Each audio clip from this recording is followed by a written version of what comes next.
மூட நம்பிக்கையை பற்றி அப்துல் ஹமீத் ஷராய் தான் தெளிவாக பேசுவார் என்ற ஒரு மூட நம்பிக்கை மக்களிடத்தில் வரக்கூடிய அளவுக்கு தலைப்பிடப்பட்டிருந்தது. நீண்ட காலத்துக்கு பிறகு மீண்டும் அதே தலைப்பு, ரொம்ப நாளாச்சு இந்த தலைப்பில் பேசி. அந்த அளவுக்கு ஒரு தேவை மக்களிடத்தில் இருக்குதுங்கிறது இதுலேருந்து விளங்குது. இன்னும் மூட நம்பிக்கையில் இன்னும் இந்த விஷயம் மக்களிடத்தில் இருக்குது அப்படிங்கிறத உணரக்கூடியதாக இருக்குது. பொதுவாக இந்த மூட நம்பிக்கைங்கிறது நிறைய விஷயங்கள் இருந்தாலும் குறிப்பாக இதை நாங்கள் பேசுறது மார்க்கத்துக்கு முரணாக இருக்கக்கூடிய மூட நம்பிக்கைகள். மார்க்கத்துக்கு முரணாக இருக்கக்கூடிய மூட நம்பிக்கைகளை தான் நம்ம இன்றைக்கி என்ன செய்ய போகிறோம், பார்க்க போகிறோம். அதிலும் குறிப்பாக மார்க்கத்துக்கு முரணான மூட நம்பிக்கைகள், அகீதாவுக்கு முரணான, அல்லாவுக்கு இணை வைக்கிற அளவுக்கு போகக்கூடிய மூட நம்பிக்கைகள் நம்முடைய சமுதாயத்தில் கூடுதலாக இந்த மருத்துவத்துறையில் தான் இருக்குது. ஒரு ஆளுக்கு ஏற்படக்கூடிய பிரச்சனைகள், நோய், மன ரீதியான பிரச்சனைகள், இதில் இந்த மூட நம்பிக்கைகள் அதிகமாக இருக்கிறத அவதானிக்கக்கூடியதாக இருக்குது. அப்போ இதை பற்றி நாங்கள் முதல்ல தெளிவு பெறணும். இஸ்லாமிய மார்க்கம் இந்த மூட நம்பிக்கைகளை களைந்து, ஜாஹிலிய காலத்து மக்கள் என்றாலே தெரியும், ஏதாவது மூட நம்பிக்கையை செஞ்சால் நம்ம இது இன்னும் ஜாஹிலியத்து பழக்கம் இன்னும் இருக்குதுன்னு நம்ம சொல்கிறோம். இந்த ஜாஹிலிய காலத்து சில பழக்க வழக்கங்களை நபிகள் நாயகம் ஸல்லல்லாஹு அலைஹி வஸல்லம் அவர்கள் தூசு தட்டி துப்புரவு பண்ணி அழகான ஒரு அல்லாஹ்வுடைய ஒரு வஹீயின் மூலமாக இந்த இஸ்லாமிய மார்க்கத்தை புதுப்பித்து தந்தாங்க. மீண்டும் பழையபடி மக்களிடத்தில் அறிவு வளர்ச்சியும் நாகரிக வளர்ச்சியும் தொழில்நுட்ப வளர்ச்சியும் அதிகரிக்க ஜாஹிலிய காலத்து பழக்கங்களும் கூடவே சேர்ந்து நடந்துக்கிட்டே இருக்கிறத அவதானிக்கக்கூடியதாக இருக்குது. இதுக்கு சில நியாயமான காரணங்கள் இருக்குது. மனிதனுக்கு காரணம் தெரியும் வரைக்கும் அது சயின்ஸ் என்றுட்டு, காரணம் தெரிய இல்லாட்டி அது அனுமான சக்திகள், ஜின்களுடைய வேலை, ஏதோ ஒரு ஒரு ஒரு ஜின்னுடைய ஒரு அனுமான ஒரு அனுஷ்ட சக்திகள் அப்படி என்று மனுஷன் நினைக்கிறது வாஸ்தவம் தான், அது இருக்கத்தான் செய்யுது. ஆனால் உண்மை என்னன்னு சொன்னால், நமக்கு தெரியாத வரைக்கும் அதை நாம் ஒரு அமானுஷ சக்தின்னு நம்ம நினைச்சிடக்கூடாது. இது வரைக்கும் எனக்கு தெரியல, அப்படித்தான் நம்ம என்ன செய்யணும், தெரிஞ்சு கொள்ளணும். அந்த அடிப்படையில் தான் இந்த மருத்துவத்துறையில் சில நோய்க்கான காரணங்கள் தெரியுது. கேன்சர் வந்ததுக்கு என்ன காரணம், கிட்னி ட்ரபிள் ஆனதுக்கு என்ன காரணம், விளங்கிட்டா, கண்ணில் பார்வை மங்கினதுக்கு என்ன காரணம், ஏன் வயிற்று வலி வருது, ஏன் முதுகு வலி வருது, ஏன் கையை தூக்க முடியலை, இதெல்லாம் காரணம் ஹாஸ்பிட்டலில் எக்ஸ்ரே எடுத்துட்டு ஸ்கேன் பண்ணிவிட்டு ஒரு ரிப்போர்ட் எடுத்துகிட்டு யூரின் டெஸ்ட் பண்ணிவிட்டு கிட்னி ஃபங்க்ஷனை பார்த்துட்டு உங்களுக்கு என்ன நடந்திருக்குது, இப்படி நடந்திருக்குதுன்னு சொன்னோடனே நமக்கு விளங்குது. அப்போ சார் அதுக்கு மருந்து தாங்க அப்படின்றோம். ஆனால் ஒரு சில விஷயங்கள் டாக்டர்மாரே பார்த்துட்டு என்ன செய்கிறாங்கன்னா, இவருக்கு ஒன்றுமே இல்லை, இவருக்கு ஒரு நோயும் இல்லை, ஒன்றும் பிரச்சனை இல்லை, ஆனால் இவருக்கு இப்படி இருக்குங்கிறார், எங்களால் தான் யூகிக்க முடியலை அப்படின்னு சொன்ன உடனேயே நம்ம ஆட்கள் என்ன சொல்கிறாங்கன்னு சொன்னால், அப்போ இது வேறு விதமாக பார்க்கணும். ஒரு சிலர் சொல்லியே விடுறாங்க, உங்கள் மார்க்கத்துக்குள்ளால ஏதாவது பண்ணிடுங்க அப்படின்றாங்க. சொல்லக்கூடிய டாக்டருக்கு தெரியும் இது ஒன்றும் இல்லை, இது உளவியல் ரீதியான பிரச்சனைன்னு தெரியும். ஆனால் அதை டெலூஷன் நம்பாங்க. டெலூஷன் என்றால் நம்பிக்கை அடிப்படையில் குணப்படுத்த முடியும்.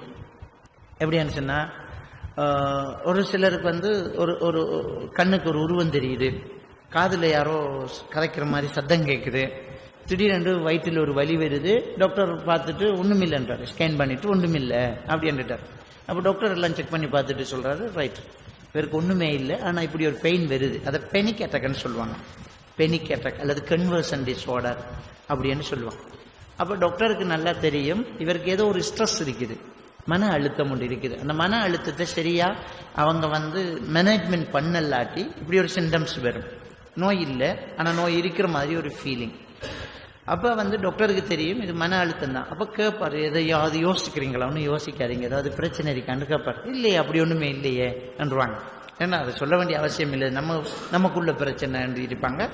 ஒரு சிலருக்கு அவங்களுக்கு அறியாத சில விஷயங்கள், அதாவது சின்ன வயசுல ஏற்பட்ட அல்லது ரொம்ப காலத்துக்கு முன்னால் பாதிக்கப்பட்ட ஒரு மனத்தாக்கம் மனசுக்குள்ளே இருந்துக்கிட்டே இருக்கும்.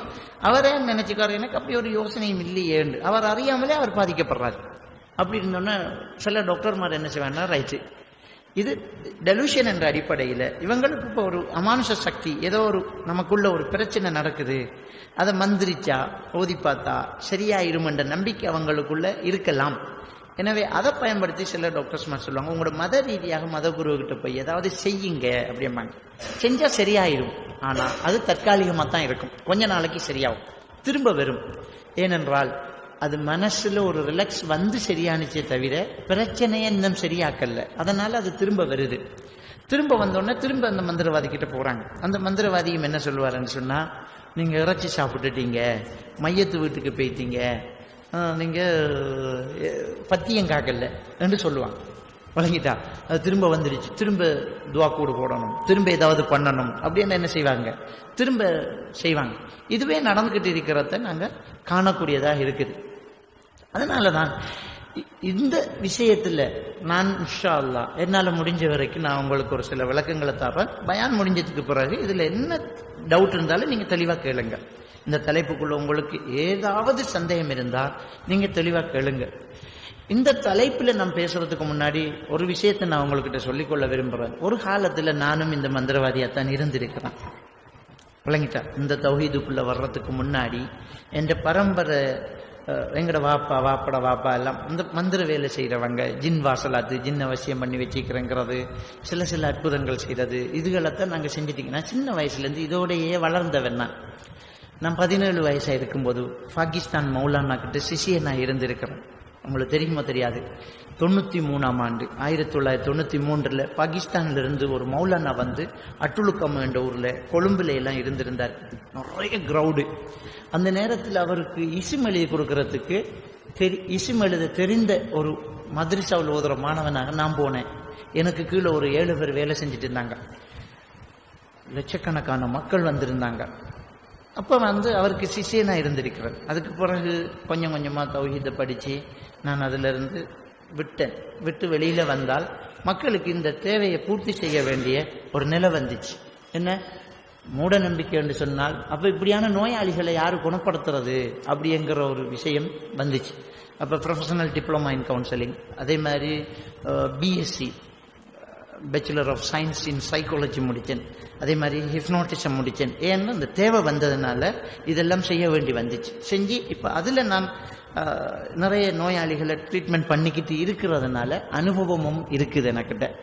யாருமே இவருக்கு சும்மா பேசிட்டு போறாரு, இவருக்கு வந்தா தெரியும், இல்லாட்டி என்று என்கிட்ட கதைக்க இயலாது. ஏன்டா இந்த மந்திரவாதிக்கிட்ட எல்லாம் போய் குணப்படுத்த முடியாம பேய் பிடிச்சி ஆடி ஜின் பிடிச்சி என்கிட்ட கொண்டு வந்து ஒரே நாளையில அதை கிளியர் பண்ணி கொடுத்திருக்கிறேன். என்னுடைய வீட்டுக்கு வந்தா, என்னுடைய கவுன்சிலிங் சென்டருக்கு வந்தா தெரியும், டஸ்ட்பின் நிறைய தாயத்து தகடே ஒரு குவியல் வச்சுக்கிட்டு இருக்கேன், வர்றவங்கள்ட்ட கலட்டி போட்டது. விளங்கிட்டா? அப்ப இதனெல்லாம் தெரியாம பேசல, அனுபவப்பட்டு நானே செஞ்சு நானே திருந்தி நானே மக்களுக்கு அதை செய்து காட்டி சொல்லி காட்டி இதை நிரூபிச்சு காட்டி, அது மட்டும் இல்லாம இதுக்காக வேண்டிய நாம் சில மெஜிக்குகளையும் படிச்சிருந்தேன். والعاديات ضبحا فالموريات قدحا فالمغيرات صبحا فأثرن به نقعا فوسطن به جمعا.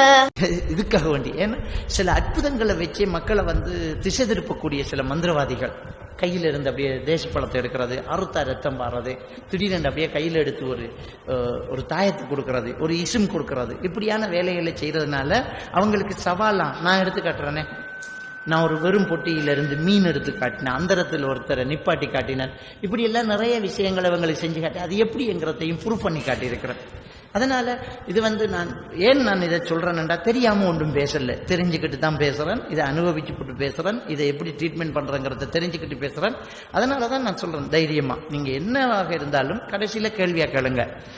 அப்ப இந்த மூட நம்பிக்கை சம்பந்தமாக இஸ்லாம் என்ன சொல்லி இருக்குது அப்படிங்கறத நாங்க பார்த்துடலாம். இந்த நோயின் வகைகள் எல்லாம் இருக்குது, அதை மட்டும் பேசினாலே நீண்ட நேரம் ஆயிரும். டவுட் சந்தேகம் அப்படின்னு விரக்கொள்ள நான் சொல்றேன். தேவைப்பட்ட ஒரு சில நோய்களை பற்றி நான் உங்களுக்கு விளங்கப்படுத்துறேன். முதல்ல இஸ்லாமிய மார்க்கம் ஒரு தெளிவான ஒரு விஷயத்துல நம்மளை விட்டுட்டு போகுது. ரசூலுல்லாஹி ஸல்லல்லாஹு அலைஹி வஸல்லம் அவங்க சொல்லி காட்டுறாங்க, உங்களை நான் ஒரு தெளிவான கொள்கை மீது விட்டுட்டு போறேன் அப்படிங்கிறாங்க. ஒரு தெளிவான ஒரு கொள்கையில நான் உங்களை விட்டுட்டு போறேன், அதனுடைய இரவு கூட பகலை போன்றது அப்படி என்று நபிகள் நான் ஸல்லல்லாஹு அலைஹி வஸல்லம் என்னைறாங்க சொல்லிட்டு போறாங்க. அப்ப இந்த குர்ஆன் ஹதீஸ் ஒரு தெளிவான ஒரு விஷயம். இதுல எந்த ஒரு இருட்டு கிடையாது, மறைவு கிடையாது, இதுல எந்த ஒரு கஷ்டமும் கிடையாது. அவ்வளவு தெளிவான மார்க்கத்துல இஸ்லாத்துல நாங்க இருந்துகிட்டு இருக்கிறோம். இதுல நபிகள் நாயகம் ஸல்லல்லாஹு அலைஹி வஸல்லம் அவர்கள் அப்பவே அந்த சமுதாயத்துக்கு சில விஷயத்தை சுட்டி காட்டினாங்க. என்ன சொன்னாங்கண்டா, இன்னல்லாஹ ஜஅல லிகுல்லி தாயின் தவான் ததாவ் வலா ததாவ் பில் ஹராம். அல்லாஹ் எல்லா நோய்க்கும் மருந்து வைத்து படைத்திருக்கிறான், மருந்து செய்யுங்க, ஆனால் ஹராத்தை கொண்டு மருந்து செய்யாதீங்கன்னு நபிகள் நாயகம் ஸல்லல்லாஹு அலைஹி வஸல்லம் அவங்க சொல்லி காட்டுறாங்க. அப்ப நோய் என்கிற ஒன்று அல்லாஹ் படைத்திருக்கிறான். நம்மளுக்கு சோதனைக்காக நோய் வரும், அந்த நோய்க்கு மருந்து இருக்குது, நீங்க மருந்து செய்யுங்க அப்படி என்று நபிகள் நாயகம் ஸல்லல்லாஹு அலைஹி வஸல்லம் என்னறாங்க சொல்லி காட்டுறாங்க. எல்லா நோய்க்கும் மருந்து இருக்குது, மருந்து செய்யுங்க அப்படிங்கிறாங்க. அப்ப இந்த நோய்க்கு மருந்தையும் நபிகள் நாயகம் ஸல்லல்லாஹு அலைஹி வஸல்லம் ஒரு சில மருந்து அவரே சொல்லி இருக்கிறாங்க. கரிஞ்சீரகத்தை பற்றி பிடித்துக் கொள்ளுங்க, அதுல எல்லா நோய்க்கும் மருந்து இருக்கிறது மரணத்தை தவிர, முஸ்லீம்ல வரக்கூடிய ஹதீஸ். அதே மாதிரி ரூதுல் ஹிந்த்ங்கிறது, ரூதுல் ஹிந்த் என்றால் இந்தியாவில் இருந்து வரக்கூடிய ஒரு குச்சி, அங்க ரசூலுல்லாஹ் காலத்தில் அங்க போயிருக்குது. ரசூலுல்லாஹ் காலத்திலேயே அந்த குச்சி அந்த அரபு நாட்டு சவுதி அரேபியாவுக்கு போயிருக்குது. அதுக்கு அரபியில சொல்றது ரூதுல் ஹிந்த் என்று சொல்றது. அதை தமிழ்ல சொல்லுவாங்க அகிலக்கட்டை அப்படின்னு சொல்லுவாங்க. முஸ்லிம்ல வரக்கூடிய ஒரு ஹதீஸ், ரசூலுல்லாஹி ஸல்லல்லாஹு அலைஹி வஸல்லம் சொல்றாங்க, இந்த அகிலக்கட்டையில் 7 நோய்க்கு மருந்து இருக்குது. நாசி அலர்ஜிக்கு அதுல இருந்து எண்ணெயை சொட்டு மருந்து அப்ப பயன்படுத்துறீங்க. அதையும் ரசூலுல்லாஹி ஸல்லல்லாஹு அலைஹி வஸல்லம் சொல்லியிருக்கிறாங்க, ஹதீஸ்ல நாங்க காணக்கூடியதா இருக்குது. இது மாதிரி ஒரு சில மருத்துவ முறைகள் சஹாபாக்கள் காலத்துல இருந்துச்சு. இது போக தெரிந்தவங்க தெரிந்து கொண்டாங்க, ஹலாலான முறையில ஹராம் இல்லாத மருந்துகளை செய்யலாம் அப்படிங்கறத ரசூலுல்லாஹி ஸல்லல்லாஹு அலைஹி வஸல்லம் சொல்லி காட்டுறாங்க. இப்ப என்ன இந்த விஷயத்துல நோய் என்கிற ஒன்றை நம்ம 2-3 பிரிச்சிட்டோம். ஒன்று உடல் நோய், இன்னொன்று பேய் நோய் என்று நம்ம பிரிச்சுக்கிட்டோம். இந்த பேயோடு சம்பந்தப்பட்ட ஜின்னோடு சம்பந்தப்பட்ட நோய் என்று நாங்கள் என்ன செஞ்சுக்கிட்டோம், பிரிச்சுக்கிட்டு அதை விரட்டுறதுக்கு, ஜின்னை விரட்டுறதுக்கு, அதை காலி பண்றதுக்கு, அதனால அமானுஷ சக்தியால வந்ததுக்கு ஏதோ ஒரு விசித்திரமா இருக்குது, இதை வெட்டுறதுக்குன்னு சொல்லி ஒரு சில மருத்துவர்கள் முளைச்சு இழந்துட்டாங்க. ஆனால் ஏதோ அவர்களுடைய கைதந்திரமோ அவர்களுடைய சில ட்ரிக்ஸுகளோ அல்லது கால ஓட்டத்தில் மனிதனை வழிகெடுக்கிறதுக்காக ஷைத்தான் அவர்களுக்கு செய்யக்கூடிய உதவிகளோ சில அற்புதங்களும் நடக்கத்தான் செய்தது. நபிகள் நாயகம் ஸல்லல்லாஹு அலைஹி வஸல்லம் சொன்னாங்க, மன் அத்தா காஹினன் வ அர்ராஃபன் வ ஸத்தக பிமா யகுல் ஃபகத் கஃபர பிமா உன்ஸில அலா முஹம்மத். யார் குறிகாரன் சாத்திரகாரனிடம் போய் அவன் சொல்வதை உண்மை என்று நம்புகின்றானோ அவன் குர்ஆனை நிராகரித்து விட்டான், முஹம்மது நபி மீது இறக்கப்பட்ட குர்ஆனை நிராகரித்து விட்டான் என்று நபிகள் நாயகம் ஸல்லல்லாஹு அலைஹி வஸல்லம் சொல்றாங்க. அப்ப இந்த குறி சாத்திரம் பார்க்கிறது அந்த காலத்துல இருந்திருக்குது. சாத்திரம் பார்க்கிறது, குறி பார்க்கிறது அப்படிங்கிறது அந்த காலத்துல இருந்திருக்குது. அப்ப ரசூலுல்லாஹி ஸல்லல்லாஹு அலைஹி வஸல்லம் அப்படி போகாதீங்க, அவன் போய் அவன் சொல்றத நீங்க நம்பினால் நீங்க குர்ஆனை நிராகரித்து விட்டீர்கள் அப்படிங்கிறாங்க. அதே மாதிரி இன்னொரு ஹதீஸ்ல வருது, மன் அத்தா காஹினன், யார் குறிகாரன்ட்ட போறானோ அவன் லன் துக்பலு ஸலாத்து 40 லைலா, அவனுடைய 40 நாளைய தொழுகைகள் அங்கீகரிக்கப்படாதுங்கிறாங்க. போனா நம்பணுங்கிறது இல்லை, குறிகாரன்கிட்ட போனாலே 40 நாளைய தொழுகை அங்கீகரிக்கப்படாது. போய் உண்மை என்று நம்பினால் குர்ஆனை நிராகரித்ததுக்கு சமனாகுது அப்படின்னு நபிகள் நாயகம் ஸல்லல்லாஹு அலைஹி வஸல்லம் சொல்றாங்க. இது எந்த அளவுக்கு போயிட்டுன்னு சொன்னால், இந்த குறி சாத்திரம் பார்க்கிறது நம்மளோட குர்ஆனையே நிராகரித்து நம்மளை வெளியாக்கக்கூடிய ஒரு பெரிய ஒரு பாவம். இந்த பாவத்தை இன்றைய நவீன தொழில்நுட்பம் கூட நம்மளை செய்ய வைக்குது. ஏன்னா குறிகாரனுக்கிட்ட இல்லை, நம்ம போன்லயே ஒரு சாஃப்ட்வேர், அந்த சாஃப்ட்வேரை என்னுடைய எதிர்காலம் எப்படி இருக்கும் அப்படிங்கிறத நம்முடைய பேரு கொடுத்து, நம்முடைய ஐடி கொடுத்து, நம்முடைய ஃபோன் நம்பர் கொடுத்து, நம்முடைய பர்த் ஆஃப் டேட் கொடுத்து, இதெல்லாம் கொடுத்த உடனே அது சர்ச் பண்ணிட்டு ஒரு முடிவு வருது, உன்னுடைய ஃபியூச்சர்ல நீ இப்படி இருப்ப, நீ ஒரு வில்லன், நீ ஒரு ஹீரோ அப்படின்னு வருது. அதை உடனே ஃபேஸ்புக்ல ஷேர் பண்றாங்க, என்னுடைய இதை பாருங்க அப்படின்னு ஷேர் பண்றாங்க. அப்ப இந்த யூதர்களுடைய சதித்திட்டம் எப்படி கண்டால், நீங்க இந்த பாவத்தை செஞ்சே ஆகணும். இன்னைக்கு மனுஷன் படிச்சு இந்த குறி சாத்திரம் பார்க்கிறவன் குறைஞ்சா அவன் இந்த பாவத்தை செய்ய மாட்டானே. அப்ப என்ன செய்யறான், உங்க கையில இருக்கிற எல்லா போனும் குறி சாத்திரம் காரணம் ஆயிட்டான். நமக்கு ஒரு சாஃப்ட்வேர் இறக்கிட்டு நீயே பார்த்துக்கோ, குறி பார்த்துக்க, சாத்திரம் பார்த்துக்க, உன் எதிர்காலத்தை தீர்மானிச்சுக்க என்று சொல்லி. அதே மாதிரி கிளி ஜோசியம், அப்படி எலி ஜோசியம், கிளி ஜோசியம் என்கிறது, பூ பெயரை சொல்றது, இப்படியான ஜோசியம் ஒரு காலத்துல இருந்துச்சு. இப்ப கம்ப்யூட்டர் மூலமாக ஜோசியம் வழங்கிட்டான். சில நேரம் திடீரென்று நம்ம போனுக்கு ஒரு கோல் வரும், ஓகே பண்ணினா நான் இன்னும் வைத்தியர் பேசுறேன், ராசி பலன், திருமணம் சம்பந்தப்பட்ட பிரச்சனை, உங்க பிரச்சனைகளை நீங்க என்னோட பேசிக்கலாம், நான் புகழ் பெற்றவன் என்று ஒருத்தன் பிசினஸ் பண்ணிக்கிட்டு இருக்கிறான். அப்ப இந்த கூவி அழைத்து இந்த பாவத்தை செய்ய வாங்க அப்படிங்கிறத நம்ம போன் ஊடாக செஞ்சுக்கிட்டே இருக்கிறத இன்னைக்கு இந்த யூத சதிகள் இருக்கிறத நாங்க பார்க்கலாம். அப்ப இப்படியாக இந்த குறி சாத்திரம் பார்க்கறத ரசூல்லா தடுத்தாங்க. அது குர்ஆனை நிராகரிக்கிற பாவம்னு சொன்னாங்க. அந்த காலத்துல அது இருந்திருக்குது. இந்த நேரத்துல ஆயிஷா ரலியல்லாஹு தஆலா அன்ஹு ரசூலுல்லாஹி ஸல்லல்லாஹு அலைஹி வஸல்லம் அவங்கள்ட்ட ஒரு கேள்வி கேட்கிறாங்க. யா ரசூலல்லாஹ், குறி சாத்திரம் பார்க்க கூடாதுங்கிறீங்க, ஆனா அவங்க சொல்றதுல சிலது உண்மை இருக்குதே, அப்படி ஒரு கேள்வி. ஏன்னா அந்த கேள்வி இப்ப நமக்கு வருது. இந்த கேள்வி நமக்கு வருது ஏனென்றால் நம்மளே பார்க்கிறோம். இந்த குறி சாத்திரம் சொல்ல போனா அப்படியே சொல்றானே, நம்ம போயிருக்கிறோம், நம்ம ரோட்டை சொல்றான், நம்ம எதுக்கு வந்துன்னு அவன் சொல்றான், நம்மகிட்ட ஒரு தகவலும் கேட்கல. அவன் நம்பரை மட்டும் கேட்டான், ஒரு பேர் கேட்டான், ஒரு பறவோட பேர் சொல்லுங்கண்ணா, ஒரு பூவோட பேர் சொல்லுங்கண்ணா, உங்களோட பேரை சொல்லுங்க, உம்மார் பேரை சொல்லுங்கண்ணா, ஒரு கணக்கு போட்டு பார்த்தான். நீங்க வந்து ஒரு பிசினஸ் விஷயமா வந்திருக்கிறீங்க, அண்மை காலமா நீங்க ரொம்ப லொஸ்டா இருக்கிறீங்க, உங்களுக்கு கூட இருந்தவங்க உங்க கழுத்து அறுத்திருக்கிறான், நீங்க எவ்வளவு வந்து தொழில் செஞ்சாலும் உங்க கையில காசு நிக்க மாட்டேங்குது, கரெக்டா கேட்டோன்னு சரிதான் அப்படி. அப்ப ஆயிஷா ரலியல்லாஹு தஆலா அதை எப்படி சொல்றேங்கிறத நான் சொல்றேன். அதுல நிறைய ட்ரிக்ஸ் இருக்குது. ஆனா ரசூலுல்லாஹி ஸல்லல்லாஹு அலைஹி வஸல்லம் ஷைத்தானுடைய சில வேலைகளும் இருக்குதுன்னாங்க. எப்படி? அது புகாரி முஸ்லிமில வரக்கூடிய ஹதீஸ். ஆயிஷா ரலியல்லாஹு தஆலா கேட்கறாங்க, ரசூலுல்லாஹ் அவங்க சொல்றதுல உண்மையும் இருக்குது. உண்மை இருந்தா நம்பணுங்கிறது விதி கிடையாது. முதல்ல அந்த அடிப்படை அறிவை நம்ம வளர்த்து கொள்ளணும். தஜ்ஜாலை பற்றி ரசூலுல்லாஹி ஸல்லல்லாஹு அலைஹி வஸல்லம் என்ன சொல்றாங்கன்னா, எல்லா நபிமார்களும் அவங்களுடைய உம்மத்துக்கு தஜ்ஜாலை பற்றி எச்சரிக்கை பண்ணியிருக்கிறாங்க. நான் ரொம்ப அதிகமா எச்சரிக்கை பண்றேன்ங்கிறாங்க. நான் ரொம்ப அதிகமா எச்சரிக்கை பண்றேன்ங்கிறாங்க. என்ன எச்சரிக்கை தஜ்ஜாலை பற்றி? தஜ்ஜால் நாளை மறுமை நெருங்கும் போது, மறுமை நாள் நெருங்கும் போது தஜ்ஜால் வருவான். அவன் சில அற்புதங்களை செய்ய போறான். தஜ்ஜால் வந்து சில அற்புதங்களை செய்ய போறான். வானத்தை பார்த்து மழை பொழி என்பான், மழை பொழியும். பூமியை பார்த்து முளைத்திடு என்பான், முளைக்கும். அவனை நம்பியவர்களுக்கு செல்வம் பெருகும், அவனை எதிர்த்தவங்களுக்கு வறுமை நெருங்கும். எந்த அளவு கண்டா அவனை எதிர்த்தவங்க கால்நடைகள் கூட மெலிந்து சாகத்தை பார்க்கும். அவனை நம்பியவங்களுடைய கால்நடைகள் கொழுத்து செழித்து செழிப்பாகும். அவன் ஒருத்தனை ரெண்டா வெட்டி ரெண்டு குண்டுக்கு இடையில நடந்துட்டு அவனை திரும்ப ஒட்டி உயிர் கொடுத்து எழுப்பி, உயிர் கொடுக்கிறவன் நான் தான், ரப்பு நம்புறீங்களான்னு கேட்பான்.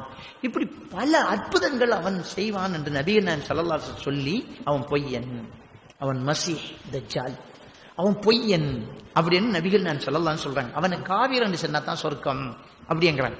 இதை விட வேற என்ன அற்புதம் வேணும்? ஒருத்தரை ரெண்டா வெட்டிட்டு உயிர் கொடுக்கிறத விட ஒரு அற்புதம் இருக்குது. ஆறாலே முடியுமா? வானத்தை பார்த்து மழை பொழிய வைக்கிறது, பூமியை பார்த்து முளைக்கு செய்யறங்கிறது சாத்தியமா நமக்கு? ஆனா அது உண்மையா நடக்குதுங்கிறதுனால அவனுக்கு இறை தொடர்பு இருக்குன்றது அர்த்தம் இல்லைங்கிறத அடிப்படையில நாம அறிந்திருக்கிறோம். நம்ம எல்லாருமே தஜ்ஜால் வந்தா எதுக்கணும் என்கிற மனநிலையோடு இருக்கிறோம். அவ்வளவு பெரிய அற்புதம் காட்டுற தஜ்ஜால காவிர் என்று சொல்ற இந்த நாவால உங்க வீட்டு ரகசியத்தை சொல்லி, உங்களுக்குள்ள நடந்த நோயை பற்றி சொன்ன ஒரு குறி சாத்திரன் சொன்னவன அதை எப்படி மறக்க முடியும்? சரியா சொன்னானேங்கிறோம். இஸ்லாம் போகாத என்றால் அவன் சரியா சொன்னாலும் போகக்கூடாது. அந்த அகீதாவுல உறுதி நமக்குள்ள இருக்கணும். நம்முடைய ஈமான் பலமாக இருந்தால் நம்மளை யாருமே வழிகெடுக்க முடியாது. அந்த அடிப்படையை நம்ம தெளிவாக வச்சுக்கொள்ளணும். சரி, இனி ரசூலுல்லாஹ் என்ன விளக்கம் சொல்றாங்க அப்படிங்கிறத பார்ப்போம். புகாரி முஸ்லிமில் வரக்கூடிய ஹதீஸ். ஆயிஷா நாயகிட்ட ரசூலுல்லாஹி ஸல்லல்லாஹு அலைஹி வஸல்லம் சொல்றாங்க, அல்லாஹ் தஆலா இந்த உலகத்தில் ஏதாவது நடத்த நாடிவிட்டால் அதை அரிசி சுமந்திருக்கக்கூடிய மலக்குமார்கள்ட்ட சொல்லுவான். அந்த மலக்குமார்கள் அல்லாஹு அக்பர் சுப்ஹானல்லாஹ் என்று சொல்லுவாங்க. அவர்களுடைய இறக்கைகளை அசைப்பார்கள். அது சலங்கையை போட்டால் ஒலி வரும் அளவுக்கு ஒரு சத்தம் கேட்கும். அந்த சத்தத்தை கேட்டதும் மற்ற மலக்குமார்கள் எல்லாம் அடிச்சு விழுந்துருவாங்க. திரும்ப அவங்க மயக்கம் தெளிஞ்சி என்ன அல்லாஹ் நாடி இருக்கிறான் என்று அவர்கள் மற்ற மலக்குமார்களிடம் கேட்க, அவர்கள் இப்படி அல்லாஹ் செய்ய போனான்னு சொல்லுவாங்க. அதுக்கு மற்ற மலக்குமார்கள் அல்லாஹ் நாடியதை செய்து விடுவான் என்று சொல்லுவாங்க. இப்படியே வானத்தில் உள்ள மலக்குமார்கள் பேசும்போது இந்த ஜின் இனங்கள் ஒன்றின் மேல் ஒன்று ஏறி அதை கையை வச்சு ரசூலுல்லாஹ் சொல்லி காட்டுறாங்க. இது புகாரி முஸ்லிமில் வரக்கூடிய ஹதீஸ். கையை ஒன்றுக்கு மேல ஒன்று வச்சு காட்டுறாங்க. ஒன்றின் மேல் ஒன்று ஏறி ஜின் இனங்கள் உலகத்தினுடைய வானம் வரைக்கும் போய் அந்த வானுலகத்தில் மலக்குமார்கள் பேசுவதை ஒத்து கேட்கிறது. ஒத்து கேட்கக்கூடிய அந்த ஜின்களுக்கு அல்லாஹ் தஆலா எரிகற்களை அனுப்புகிறான். நட்சத்திரங்களை எரிகற்களாக அனுப்புகிறான். அந்த எரிகற்கள் படுவதற்கு முன்னால் அவை கீழே குனிந்து அடுத்த ஜின்னுக்கு அந்த செய்தியை சொன்னால், விளங்கிட்டான், எரிகற்கள் விழுந்து அந்த மெசேஜ் வராது. ஆனா அல்லாஹ் நாடினால் சோதனைக்காக அந்த எரிகற்கள் வர்றதுக்கு முன்னாலே அடுத்த ஆளுக்கு அந்த செய்தியை சொல்லிடுது. அது சொன்னால் அந்த ஜின்களினூடாக அந்த செய்தி உலகத்தில் வந்து அந்த ஜின் குறிகாரன் சாத்திரகாரனுடைய காதில் இன்னும் 100 பொய்யை சேர்த்து ஊதி விடுகிறது. இன்னொரு ரிவாயத்தில் 99 பொய்யை சேர்த்து ஊதி விடுகிறது. அதனால தான் ஆயிஷா அவர்கள் சொல்வதில் சிலது உண்மையாக இருக்கிறது என்று நபிகள் நாயகம் ஸல்லல்லாஹு அலைஹி வஸல்லம் சொல்றாங்க. இது புகாரி முஸ்லிமில் வரக்கூடிய ஹதீஸ். அப்ப நம்ம என்ன விளங்குறோம்னு சொன்னால், ஜின்னினங்கள் இந்த குறிகாரன் சாத்திரகாரனுக்கு உதவி செய்தே தவிர ஜின்னினத்தை இவன் வசியம் பண்ணி வச்சிருக்கல. ஏன்னா ஜின்னை வசியம் பண்ண முடியாது. சுலைமான் நபிக்கு பிறகு யாரும் வசியம் பண்ண முடியாது. அதை நான் பிறகு பேசுறேன். நான் அந்த தலைப்பு வரும்போது நான் பேசிக்கிறேன். அப்ப நம்ம தெளிவாக விளங்கணும் என்னென்றால், ஜின்ன மனுஷன் வசியம் பண்ணல, மனுஷனை ஜின்னு வச்சுக்கிட்டு இருக்குது வெளிக்கெடுக்கிறதுக்காக. இவருக்கே தெரியாது, இந்த குறிகாரன் சாத்திரகாரன் தெரியாது, நம்ம இதை எப்படி பேசணும்னு அவருக்கே தெரியாது. அவர் நாவில் அது வந்துச்சு, அது நாவில் வந்துச்சு.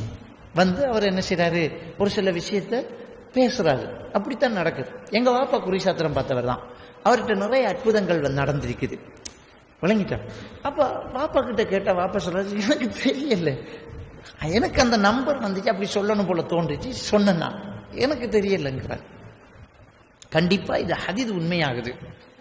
விளங்கிட்டா? எனக்கிட்ட நடந்த ஒருத்தர் வந்து என்கிட்ட சொல்றாரு, எனக்கு இப்படி நடந்துச்சு உங்க வாப்பா கிட்ட. எப்படி?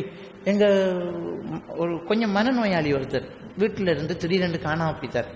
காணாம போனோம், நாங்க அது சம்பந்தமா பார்க்க போனோம். அவரும் தவ்ஹீதுக்கு வந்துட்டார். வந்துட்டு நான் சம்பந்தப்பட்ட ஒரு விஷயம், உங்க வாப்பா கிட்ட இப்படி நடந்துச்சு. அப்போ கொள்கை இல்லை, நீங்கெல்லாம் சின்ன பிள்ளைங்க, நாங்க உங்க வாப்பா கிட்ட வரோம். போனோன்னு டோக்கன் எடுத்துக்கிட்டு ஒரு 100 டோக்கன் கொடுப்பாங்க எங்க வீட்டுல. ஒரு நாளைக்கு 100 பேருக்கு சதுன்னு சொல்லுவாரு. அல்லாஹ் அவரும் தௌபா செஞ்சு வந்துட்டாரு. அப்ப அந்த டோக்கன் எடுத்துட்டு நாங்க உட்கார்ந்துக்கோம். நாங்க உள்ளுக்கு போன உடனே அவங்க வாப்பா எங்க முகத்தை பார்த்துட்டு சொன்னாரு, நீங்க ஒரு உயிரை தேடி வந்திருக்கிறீங்க. நாங்க ஒண்ணுமே பேசல, நீங்க ஒரு உயிரை தேடி வந்திருக்கிறீங்க. அத வந்து கையை நீட்டி, எங்க ஊர்ல இருந்து கையை நீட்டி சொல்றாரு, மேற்கு திசையில, இந்த திசையில இந்த உயிர் இருக்குது, பாதுகாப்பான ஒரு இடத்துல இருக்குது. 3 நாளைக்குள்ள நீங்க தேடவே வேணாம், அவர் பற்றிய செய்தி அல்லது அவர் உங்ககிட்ட வருவார்.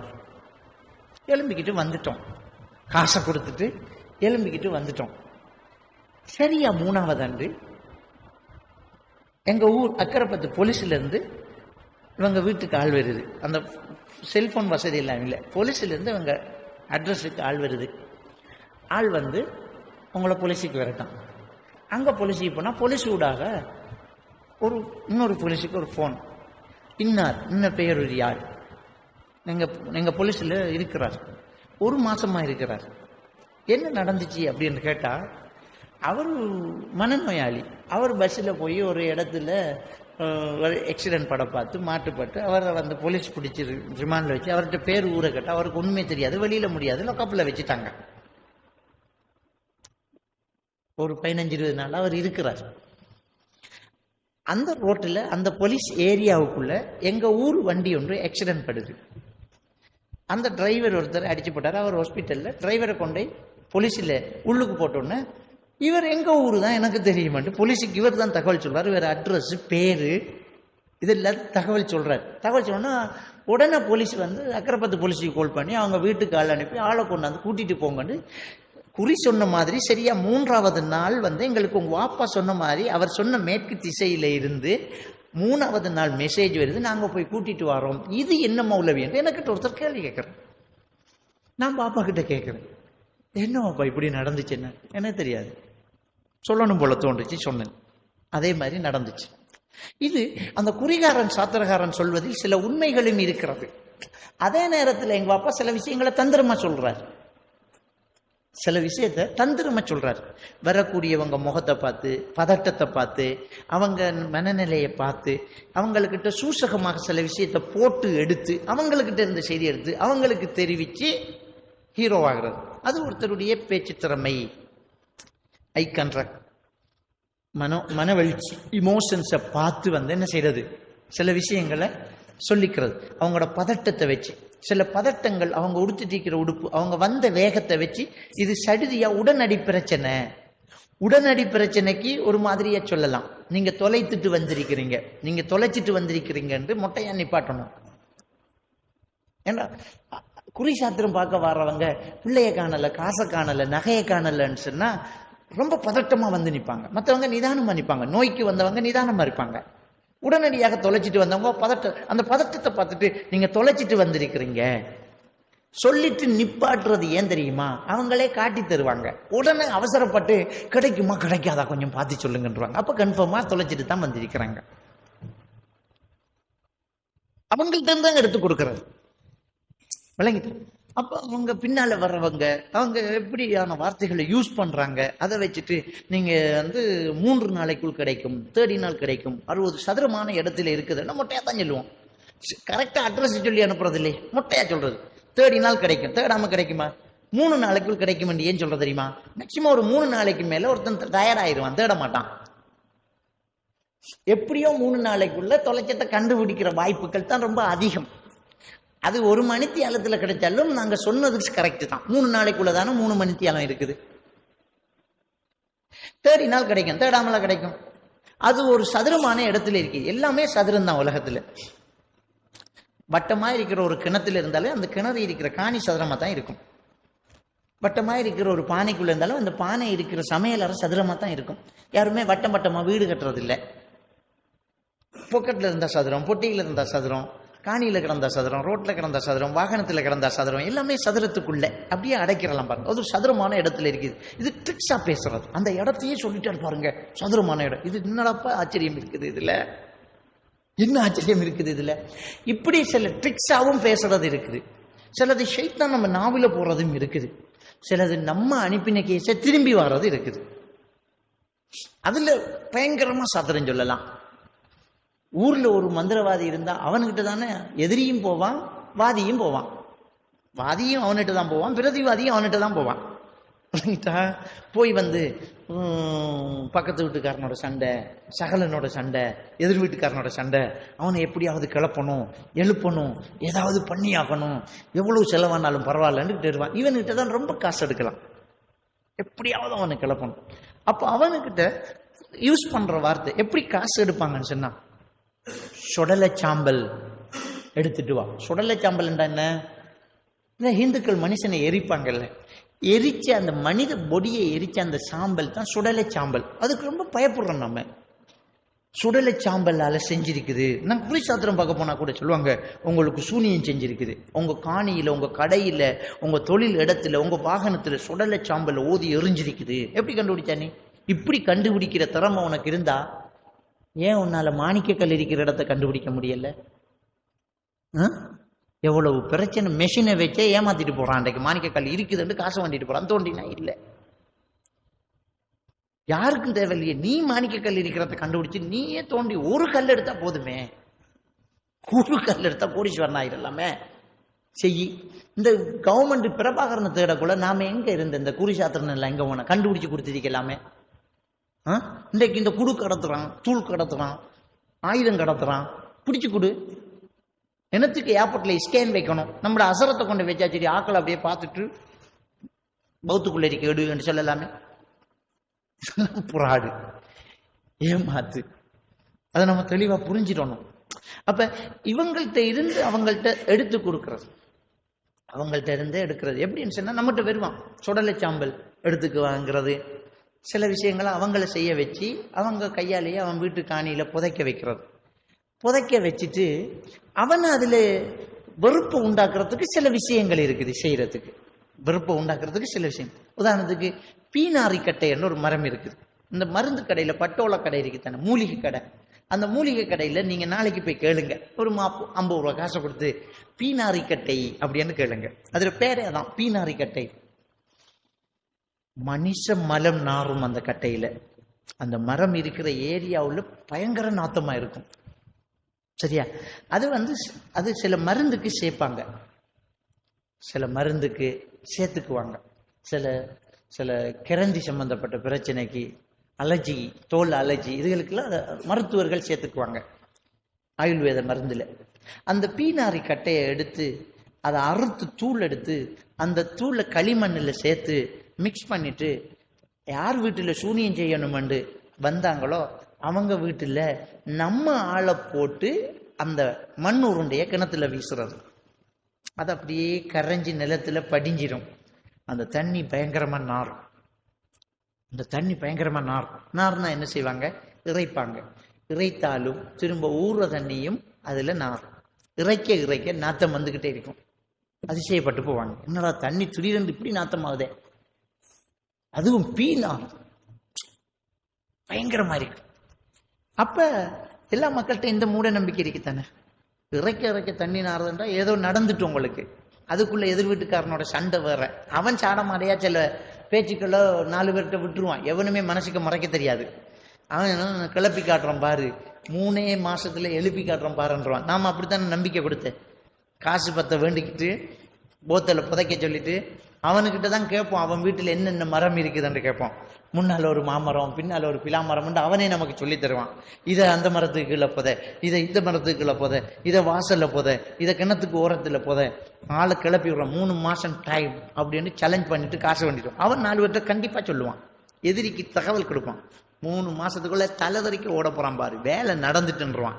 இந்த தகவல் அங்க போகும், கிணறு வேற நாத்தமா இருக்கும், திரும்பவும் நம்ம கிட்ட தான் பெறுவான். அவனும் அங்கே வர்றது ஊர்ல அவர் தானே மந்திரவாதி, ஒரு டாக்டர் தானே MBBS இருக்காரு, அவர்கிட்ட தான் பெறணும். அவர்கிட்ட வந்த சரிக்க எங்களுக்கு தெரியும், ரைட், கொடுத்த மருந்து வேலை செய்யுது. இவருக்கு சொல்ற குறி ரொம்ப அதிசயமா நல்லா நம்ம என்ன செய்யலாம், பெரிய ஒரு அவுலிய மாதிரி மேக்கப் கொண்டு போடலாம். வந்தோடனே அவரை உட்கார வச்சுட்டு, சேரம்பா ஒன்னும் பேச தேவையில்லை, 10க்குள்ள ஒரு நம்பர் சொல்லுங்க, 7. உங்களுக்கு ஒரு எதிரி இருக்கான், அவன் ரொம்ப பக்கத்தில் இருக்கான், அவன் உங்களுக்கு வேலை செஞ்சுட்டான், சுடலை சாம்பல் ஒரு வேலை செஞ்சிருக்கிறான். உங்க வீட்டு தண்ணியில பிரச்சனை இருக்குமே கேட்டா, சார் என்ன சார் அப்படி சொல்றீங்க? ஒரு பறவோட பேர் சொல்லுங்க, சுரஹாமா. உங்க வீட்டுக்கு பின்னுக்கு ஒரு பிலாமரம் இருக்கா? சார் ஆம் சார், அந்த பிலாமரத்துல அடியில் ஒரு பொட்டல் இருக்கு, எடுத்துட்டு வாங்க.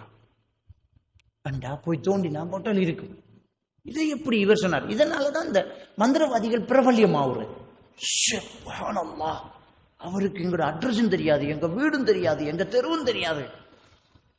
ஆனா எப்படி ஒரு பிலாமரம் இருக்குன்னு சொன்னார், அது அடியில பொட்டல் இருக்குன்னு சொன்னார், 3 அடிக்குள்ள இருக்குன்னு சொன்னார். தோண்டினோம், அது 2 அடிக்குள்ள இருந்துச்சு. சுப்ஹானல்லாஹ்.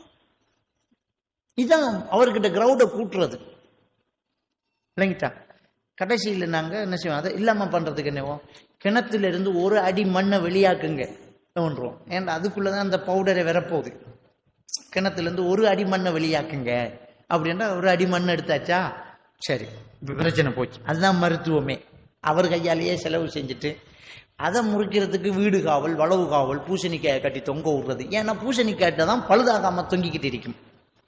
பூசணிக்காய் தான் அப்படியே இருக்கும், 1 வருஷமா அப்படியே தொங்கும். மற்ற காயை உண்ட மந்திரத்தை கத்தரிக்காயில ஊதி கட்டுடா பார்ப்போம், சுருங்காம இருக்குதான். ஏன் எல்லாரும் பூசணிக்காயை கட்டுறான்? பூசணிக்காயை நீ கட்டினா என்ன, நான் கட்டினா என்ன, அப்படித்தான் இருக்கும், பழுதாகாது. விற்கிறவன் சொன்னா தான் தெரியும் பிச்சு எத்தனை நாள் என்று, நமக்கெல்லாம் புரியாது. அதான் பூசணிக்காயே இதை போட்டு கட்டி ஏமாத்திக்கிட்டு இருக்கிறான், புராடு பண்ணிட்டு. அப்ப குறிசாத்திரம் சொல்றதுல ஷைத்தான் நாவல சொல்றதும் இருக்குது, இப்படியான தில்லுமுள்ளு இருக்குது, அனுப்பின செய்தி திரும்ப வர்றது இருக்குது. இதனால மக்கள் தொகை நம்பிக்கிட்டு இருக்கிறாங்க. இந்த விஷயம் நடந்துகிட்டு இருக்குது. இது ஒரு முறை. 2வது, நபிகள் நாயகம் ஸல்லல்லாஹு அலைஹி வஸல்லம் அவங்க சொல்றாங்க, மன் தஅல்லக தமீமத்தன் ஃபக்கத் அஷ்ரக. யார் தாயத்து தகடுகளை கட்டி தொங்க விட்டாங்களோ அவங்க அல்லாஹ்க்கு இணை வச்சுட்டாங்க அப்படிங்கிறாங்க. தாயத்து தகடுகளை நூல் கட்டுறது, இப்போ முதல்ல அரைக்கூடு கட்டினாங்க, இப்ப கலர் நூல் கட்டுறாங்க.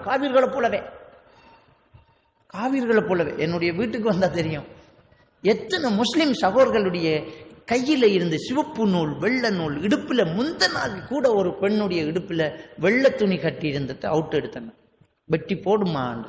போட்டிருக்கேன். பொட்டி போட அங்க பார்த்தா அரைக்கூட்ட காணல. இதே நான் இது ஒரு அசரத்து போட்டார், வெள்ள நூல். அடுத்த மதத்து பெரியார்களிடத்திலேயும் மத குருக்கள் கிட்டையும் போய் நூல் போட்டுட்டு வந்திருக்கிறாங்க. சிவப்பு நூல், பச்சை நூல், மஞ்சள் நூல், நூலை திரிச்சு போட்டுட்டு வந்து நம்ம முஸ்லீம்கள் எந்த அளவுக்கு மூட நம்பிக்கை போயிட்டு இருக்கேன்னு பாருங்க. நபிகள் நாயகம் ஸல்லல்லாஹு அலைஹி வஸல்லம் சொல்றாங்க, மன் தஅல்லக தமீமத்தன், தமீமான்னு சொல்றது சிப்பியை கட்டினாலும் சரி. அந்த காலத்துல சிப்பியை கட்டினாங்க, அந்த காலத்துல சிப்பியை கட்டினாங்க. வதா என்று சொல்றது அந்த சிப்பிய கண்ணூறு படாம ஒட்டகத்தினுடைய கழுத்துல சிப்பியை கட்டினாங்க. கடலில் இருந்து இருக்கக்கூடிய ஒரு வகையான சிப்பி, அதை கட்டினாங்க. இன்னைக்கு கூட இருக்குது சின்ன சங்கு, வலம்புரி சங்கு என்று சொல்றது. அந்த சங்குக்கு சரியான விலை, காவிர்கள் அதை வேண்டிக்குவாங்க. அது பறக்கத்துக்கு கட்டுறது, தொழில் பறக்கத்துக்கு. சரியா? அப்ப சங்குகள் அந்த காலத்திலேயே ரசூலுல்லாஹி ஸல்லல்லாஹு அலைஹி வஸல்லம் அவங்க நேராங்க அதை கலட்டுமாறு ஒரு நபி தோழரை ஏவி அனுப்புறாங்க. இதெல்லாம் கலட்டிட்டு வா, தாயத்து தகடுகளை கலட்டு. அப்ப இந்த தாயத்து கட்டுறது, நூல் கட்டுறது ரசூலுல்லாஹ் சொல்றாங்க, அல்லாஹ்க்கு இணை வச்சுட்டே. ஒரு சில சொல்லுவாங்க நாங்க குர்ஆன் வசனத்தை கட்டுறோம், குர்ஆனுக்குள்ள. சில மௌலிமா சொல்றாங்க நாங்க குர்ஆனுக்குள்ளால பாக்குறோம், குர்ஆனை கட்டுறோம், அது பிரச்சனை இல்லை என்றுவாங்க. யார் சொன்னது பிரச்சனை இல்லைன்னு? குர்ஆன் இறங்கினதே நபிகள் நாயகம் ஸல்லல்லாஹு அலைஹி வஸல்லம் அவர்களுக்கு. அவருக்கு வராத கஷ்டமா? எவ்வளவு பிரச்சனைகளுக்கு முகம் கொடுத்தாங்க. சாப்பாட்டுக்கு வழி இல்லாத அந்த கிட்டத்தட்ட 3 வருஷம் ஒரு கணவாயில் ஒதுக்கப்பட்டு இலைகுலைகளை சாப்பிட்டு பசியோடு வாடின அந்த காலகட்டத்தில் ரசூலுல்லாவுக்கு கட்ட தெரியாதா? மண்ணை கூட்டிட்டு சுஃபங்க தெரியாதா? மந்திரம் எல்லாம் தெரியாதா? குர்ஆன் அருளப்பட்டுக்கு தான் இருந்துச்சே. அந்த குர்ஆனை கரைச்சி குடிச்சாங்களா, கட்டி தொங்க விட்டாங்களா? குர்ஆனை நபிகள் நாயகம் ஸல்லல்லாஹு அலைஹி வஸல்லம் அவர்களுக்கு அனுப்பினது கட்டுறதுக்கோ கரைச்சி குடிக்கிறதுக்கோ இல்லை, அதை எடுத்து வாழ்க்கையில நடக்கிறதுக்கு, நம்ம வாழ்க்கையில் அதை எடுத்து பின்பற்றதுக்கு. இன்னைக்கு குர்ஆன் எழுதி கொடுத்துட்டு நாங்க குர்ஆனுக்குள்ளால செய்யறோம், இடுப்புல கட்டுங்கிறாங்க. ஆனால் பாத்ரூமுக்குள்ள குர்ஆனை கொண்டு போகக்கூடாதுங்கிறாங்க. அதே நேரம் இடுப்புல கட்டிக்கிட்டு அதோட பாத்ரூமுக்கு எல்லாம் போறாங்க. அது எப்படி சாத்தியமாகும்? அது எப்படி சாத்தியமாகும்? ரசூலுல்லாஹி ஸல்லல்லாஹு அலைஹி வஸல்லம் சொல்றாங்க, மன் தஅல்லக ஷையன் உக்கில இலைஹின்னாங்க. யார் எதை கட்டி தொங்க விட்டாலும், அந்த ஷையன்ங்கிற வார்த்தை எல்லாத்தையும் தான் அடங்கும். நீ குர்ஆன் எழுதி கட்டினாலும் சரி, ஹதீஸ் எழுதி கட்டினாலும் சரி, துஆக்கள் எழுதி கட்டினாலும் சரி, கட்டக்கூடாது. நம்ம நம்பிக்கை அல்லாஹ் கிட்ட இருக்கணும். ரசூலுல்லாஹ் மருந்து செய்ய சொன்னாங்க, மருந்து செய்வோம். அந்த மருந்துல நமக்கு நம்பிக்கை கடவுள் மாதிரி கிடையாது. அந்த மருந்தின் மூலமாக அல்லாஹ் நமக்கு குணப்படுத்துவான். அந்த மருந்துல, அந்த மரத்துல, அந்த பூவில், அந்த காயில, அந்த பழத்துல, அந்த எண்ணெயில் அந்த சக்தி இருக்குது என்று நம்புறோமே தவிர அதுக்கு ஒரு மகத்துவமும் மரியாதையும் கொடுக்கறது இல்லை. விளங்கிட்டா? டெப்லெட் கீழே விழுந்து காலை மிரிபாட்டா தொட்டு கொஞ்சம் மாட்டோம். டெப்லெட்டை எடுத்து பொக்கெட்ல வச்சுக்கிட்டு சரியாயிடும்னு சொல்ல மாட்டோம். டெப்லெட்டை வேண்டி, ஒரு மருந்தை வேண்டி துணியில சுத்தி கையில கட்டிக்க மாட்டோம். அதை புழுங்குவோம், அதை பூசுவோம், அது கீழே விழுந்தா தூக்கி போட்டுட்டு போவோம். அதுக்கு எந்த மரியாதையும் கிடையாது. அதுல இருக்கிற அந்த சக்தி அல்லாஹ் தஆலா இயற்கையாக கொடுத்த இந்த ஒரு விஷயம் நம்ம நோயை குணப்படுத்தும் என்ற நம்பிக்கையில தான் மருந்து பாவிக்கும். ஆனால் தாயத்து, இஸ்ம் தகடுகள் இவைகளை அந்த நம்பிக்கையில செய்யல. அது நம்ம நோயை குணப்படுத்தும்ங்கிறோம். அதனாலதான் அதை தொட்டு கொஞ்சிறதும், அதுக்கு சாம்பிராணி பிடிக்கிறதும், அதை பொக்கெட்ல வச்சுக்கிறோம். அதை பொக்கெட்ல வச்சு என்ன நடக்கும்? ஒரு தகட்டில் எழுதினா அது என்னமாலும் செய்யுமா? ஒண்ணுமே செய்யாது. அப்ப நம்பிக்கை தவறாகுது. நபிகள் நாயகம் ஸல்லல்லாஹு அலைஹி வஸல்லம் சொன்னாங்க, நீ எதை கட்டி தொங்க விட்டாலும் அதன் பக்கமே சாட்டப்படுவேன். அதன் பக்கம் என்ன? நான் சொர்க்கத்தை அதுக்கிட்ட கேளு பார்ப்போம். நீ என்ன நீ அழைக்கலையே ஆபத்துல? தகட்டத்தானே கட்டினேன், அதுக்கிட்ட கேளு, தெரிதாண்டு பார்ப்போம். அந்த போத்தலுக்கிட்ட கேளு, அந்த நூலுக்கிட்ட கேளு. புக்கில இலகி அப்படிங்கிறாங்க நபிகள் நாயகம் ஸல்லல்லாஹு. அப்ப அடுத்த கட்டமாக இந்த குறி சாத்திரம் பார்த்ததுக்கு அடுத்த கட்டமாக இந்த தாயத்து தகடுகளை கட்டி தொங்க விடுறது, இது இந்த மனுஷ சமுதாயத்தை ஒரு மூட நம்பிக்கையாக என்ன செய்து இருந்துகிட்டு இருக்குது. அதே மாதிரியாக மந்திரிக்கிறது துவா, சில ஓதல்கள், ஓதுறவருக்கும் தெரியாது என்ன ஓதுறோம் என்று, ஓதப்படுறவருக்கும் தெரியாது என்னத்தை ஓதுறோம் என்று. அவுஃப் இப்னு மாலிக் ரலியல்லாஹு தஆலா இஸ்லாத்துக்கு வர்றதுக்கு முன்னாடி மந்திரிக்கக்கூடிய ருக்கியா வேலை, மந்திரிக்கக்கூடிய வேலையை அவங்க குடும்பமே செஞ்சுக்கிட்டு இருக்குது. இஸ்லாத்துக்கு வந்ததுக்கு பிறகு அந்த பழக்கத்துக்கு சில நோயாளிகள் எங்களுக்கு ஓதி பாருங்க அப்படிம்பாங்க. நபிகள் நாயகம் ஸல்லல்லாஹு அலைஹி வஸல்லம் அவர்கள்ட்ட கேட்குறாங்க, அவுஃப் இப்னு மாலிக் ரலியல்லாஹு தஆலா, யா ரசூலல்லாஹ், இஸ்லாத்துக்கு வர்றதுக்கு முன்னாடி நாங்கள் ஓதி பார்க்குறோம் குடும்பம், இப்போ இஸ்லாத்துக்கு வந்துட்டோம், நாங்க ஓதி பார்த்துடலாமா? ரசூலுல்லாஹி ஸல்லல்லாஹு அலைஹி வஸல்லம் அவர்கள் சொன்னார்கள், நீங்க ஓதக்கூடிய அந்த வாசகங்களை எனக்கு சொல்லி காட்டுங்க அப்படின்னாங்க. அவர் ஒவ்வொன்றா சொல்லி காட்டார். அவங்க பாசுதான், அரபு தான். இன்னதான் ஓதுறோம் அப்படின்னு எல்லாம் ஓதி ஓதி காட்ட ரசூல்லா கேட்டுட்டு சொல்றாங்க, தாராளமா இதை ஓதலாமே, இதுல அல்லாவுக்கு இணை வைக்கக்கூடிய வாசகம் எதுவுமே இல்லையே, அல்லாஹ்கிட்டயே பிரார்த்தனை செய்யறது தானே நீங்க சொல்றீங்க, அதை தாராளமா ஓதுங்க அப்படின்னாங்க. எனவே மந்திரித்தல் என்பது, ருக்யா ஓதி பார்த்தல் என்பது அல்லாவிடம் கேட்கக்கூடிய பிரார்த்தனையாக இருந்தால் அனுமதி. ஆனால் இன்றைக்கு மந்திரம் என்கிறது ஓதுபவருக்கும் தெரியாது என்ன அர்த்தம் என்று புத்தகத்தில் இருக்கிறத பாடமாக்கிட்டு இருக்கிறாரு. அப்படியே அதை தேடி பிடிச்சி கருத்தெடுத்து பார்த்தா இணை வைக்கக்கூடிய வாசகங்கள் நிறைய இருக்குது. இணை வைக்கக்கூடிய வாசகங்கள், உதாரணத்துக்கு ஒரு மந்திரம், பிரமாண பிரியாய நமக, பேதன பிரியாய நமக, ஏகமாதா பகுபிதா சருத்துருத்துராய அப்துல்லா நமக. ஆள் பேரை கேட்டுக்குவோம், உங்க பேர் என்ன? அஷரஃபா. சரி. பிரமாண பிரியாய நமக, பேதன பிரியாய நமக, ஏகமாதா பகுபிதா அஷரஃப் நமக, சருத்துருத்துராய அஷரஃப் நமக. சுஃபதூர். மந்திரிக்கு மந்திரத்தை படிச்ச வைத்தியருக்கு தெரியாது, இவர் படிக்கும்போது அந்த இடத்தில் பெயரை போடவும், அப்படிதான் புத்தகத்தில் எழுதிக்கும். பிரமாண பிரியாய நமக, பேதன பிரியாய நமக, ஏகமாதா பகுபிதா சருத்துருத்துராய பெயர் நமக. சுஃப் என்ன அர்த்தம்? பிரமாண பிரியாய நமக, பிரமாணர்களுடன் பிரியமுள்ள கடவுளே, உன்னை ஜெபம் பண்ணுகிறேன், நமஸ்கரிக்கிறேன், உன் பெயரை சொல்லுகிறேன். பிரமாணர்கள் என்றால் இந்துக்களில் உயர்ந்த ஜாதி. பேதன பிரியாய நமக, சாப்பாட்டில் விருப்பமுள்ள கடவுளே, உன்னை நான் நமஸ்கரிக்கிறேன். ஏகமாதா பகுபிதா, ஒரு தாய்க்கும் பல தகப்பனுக்கும் பிறந்த சருத்துருத்துராய தேவடியா பைய மகன் அஷரப், இவனை நான் நமஸ்கரிக்கிறேன். நம்ம போய் திட்டு வாங்கிட்டு இருக்கோம்.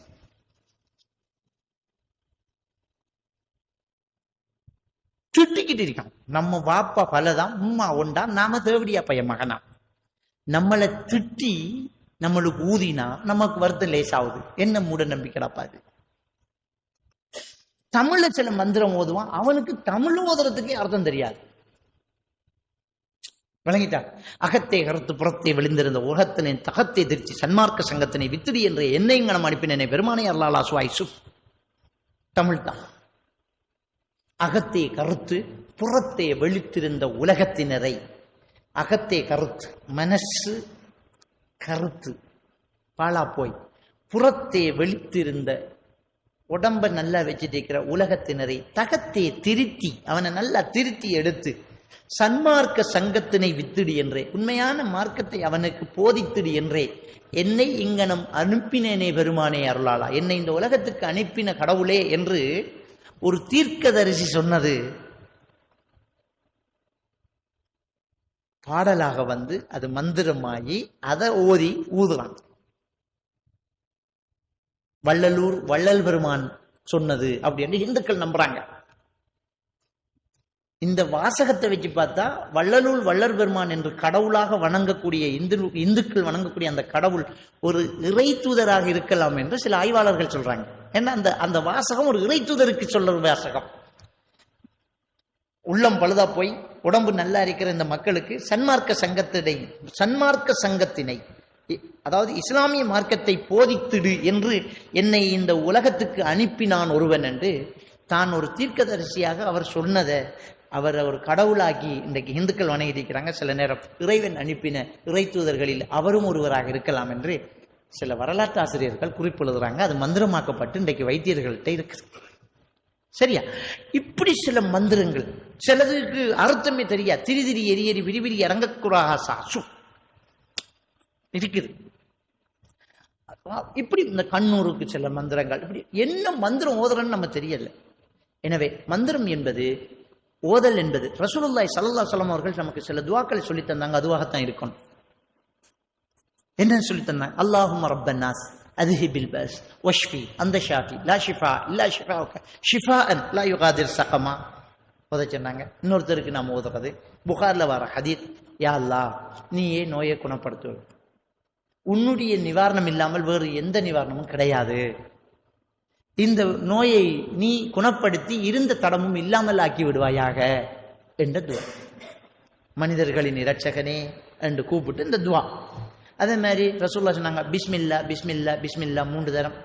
அஸ்அலுல்லாஹல் அலீம் ரப்ப அர்ஷில் அலீம் ஐயஷ்ஃபீக் 7 தடவை. புகாரி முஸ்லிமில் வர ஹதீஸ். இன்னொருத்தருக்கு ஓதுறது பிஸ்மில்லா பிஸ்மில்லா பிஸ்மில்லா 3 தரம். அஊது பி இஸ்ஸத்திக வ கதரத்திக மின் ஷர்ரி மா அஜிது வ உஹாதிர். தனக்குத்தான் ஓதக்கூடிய மந்திரம், தனக்குத்தான் ஓதக்கூடிய ஓதி பார்த்தல். இது ஜிப்ரீல் அலைஹிஸ்ஸலாத்து வஸ்ஸலாம் அவர்கள் சொல்லி தந்தது. அஊது பி பிஸ்மில்லா பிஸ்மில்லா 3 தரம். அஊது பி இஸ்ஸத்திக, யா அல்லாஹ் உன்னுடைய கண்ணியத்தை கொண்டு உன்னிடம் பாதுகாத்துகிறேன். வ கதரத்திக உன்னுடைய பலத்தை அதிகாரத்தை கொண்டு நான் உன்னிடத்தில் பாதுகாத்துகிறேன்.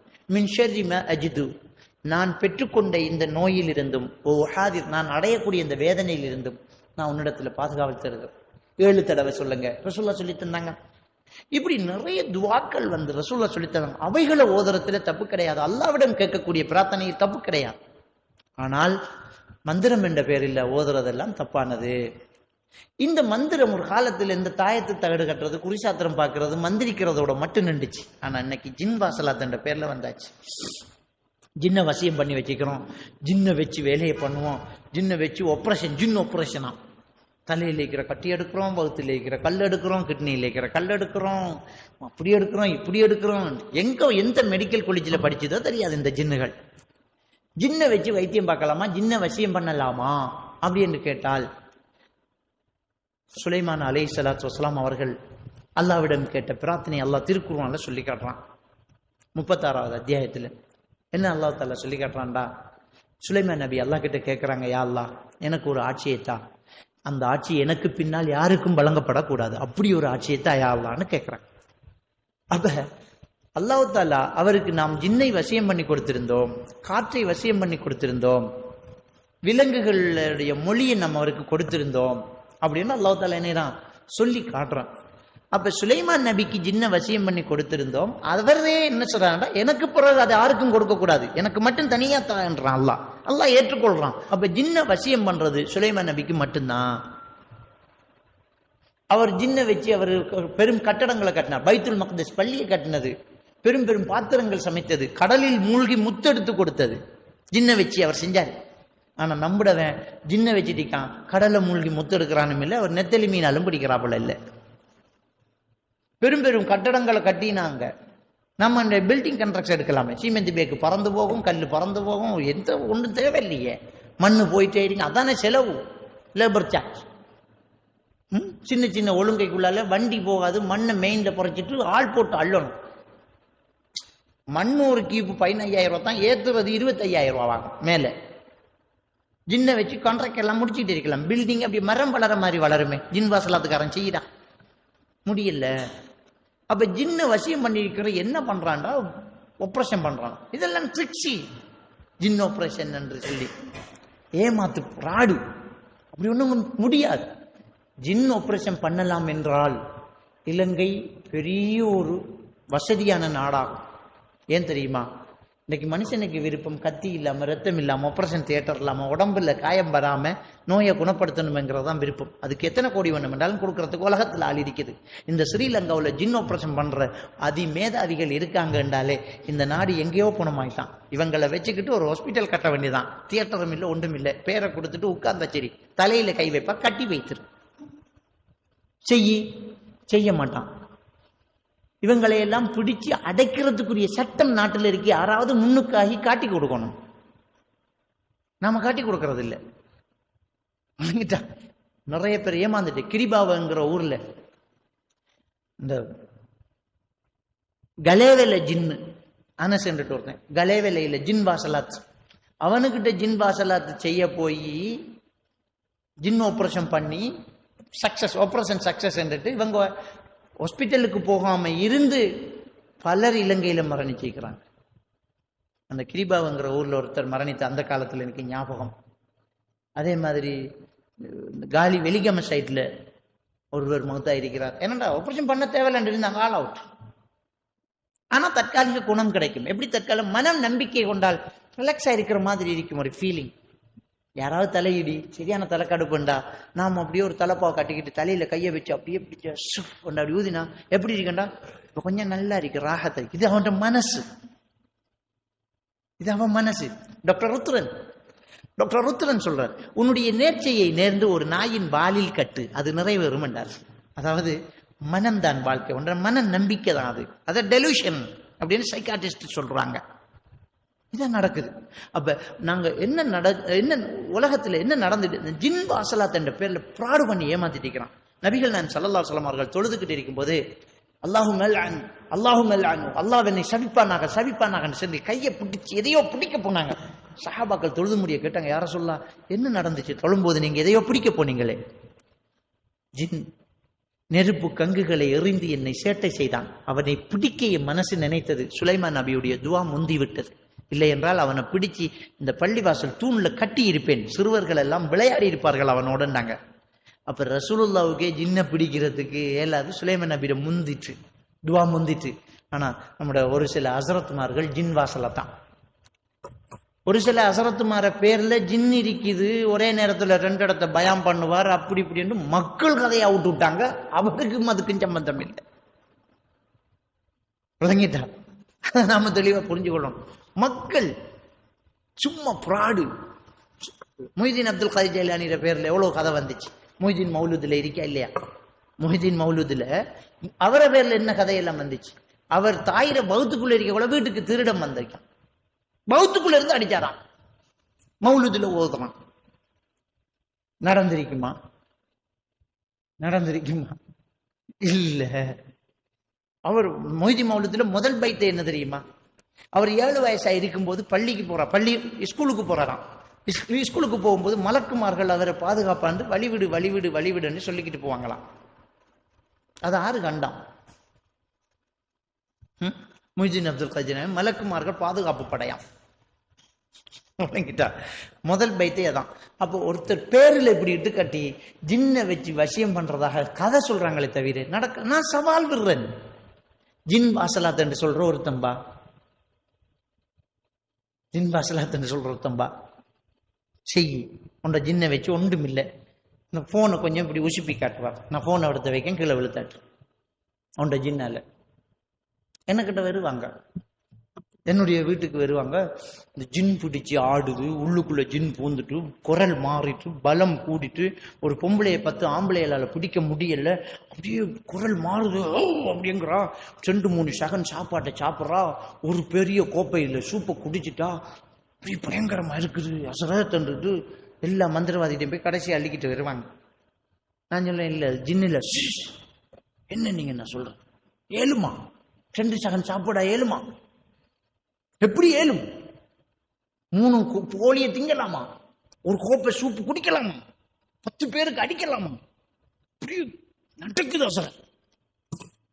எங்களுக்கு தெரியும் எப்படி அது அதிகமா சாப்பிட்றது என்ன நடக்குது, எப்படி அது சாப்பிட்றாங்க அப்படிங்கிறது தெரியும். ஒன்றும் கிடையாது. அதாவது நமக்கு எப்படி சாப்பாடு, நம்ம என்ன சாப்பிட்டாலும் நமக்கு குளுக்கோஸா மாறும். நம்ம என்ன சாப்பிட்டாலும் அது என்ன செய்யுதுன்னா குளுக்கோஸா மாறும். நம்ம உடம்புக்கு குளுக்கோஸ் தேவை, சரியா? அந்த குளுக்கோஸ் என்ன செய்யுதுன்னு சொன்னால் நம்முடைய உடம்புக்குள்ள ரத்தத்துல போகுது. மூளையில ஹைப்போதலம்ஸ்ல இந்த ரத்த ஓட்டம் நடக்கும்போது ஹைப்போதலம்ஸ் டயக்னோஸ் பண்ணும் இவர ரத்தத்துல குளுக்கோஸ் எவ்வளவு இருக்குன்னு. குளுக்கோஸ் போதாது, உடம்புக்கு தேவை அப்படின்னு சொன்னால் ஹைப்போதலம்ஸ் மூளையில சட்டேட்டரி சென்டர் என்ற ஒரு பகுதிக்கு தகவல் கொடுக்கும், இவருக்கு குளுக்கோஸ் தேவை என்று.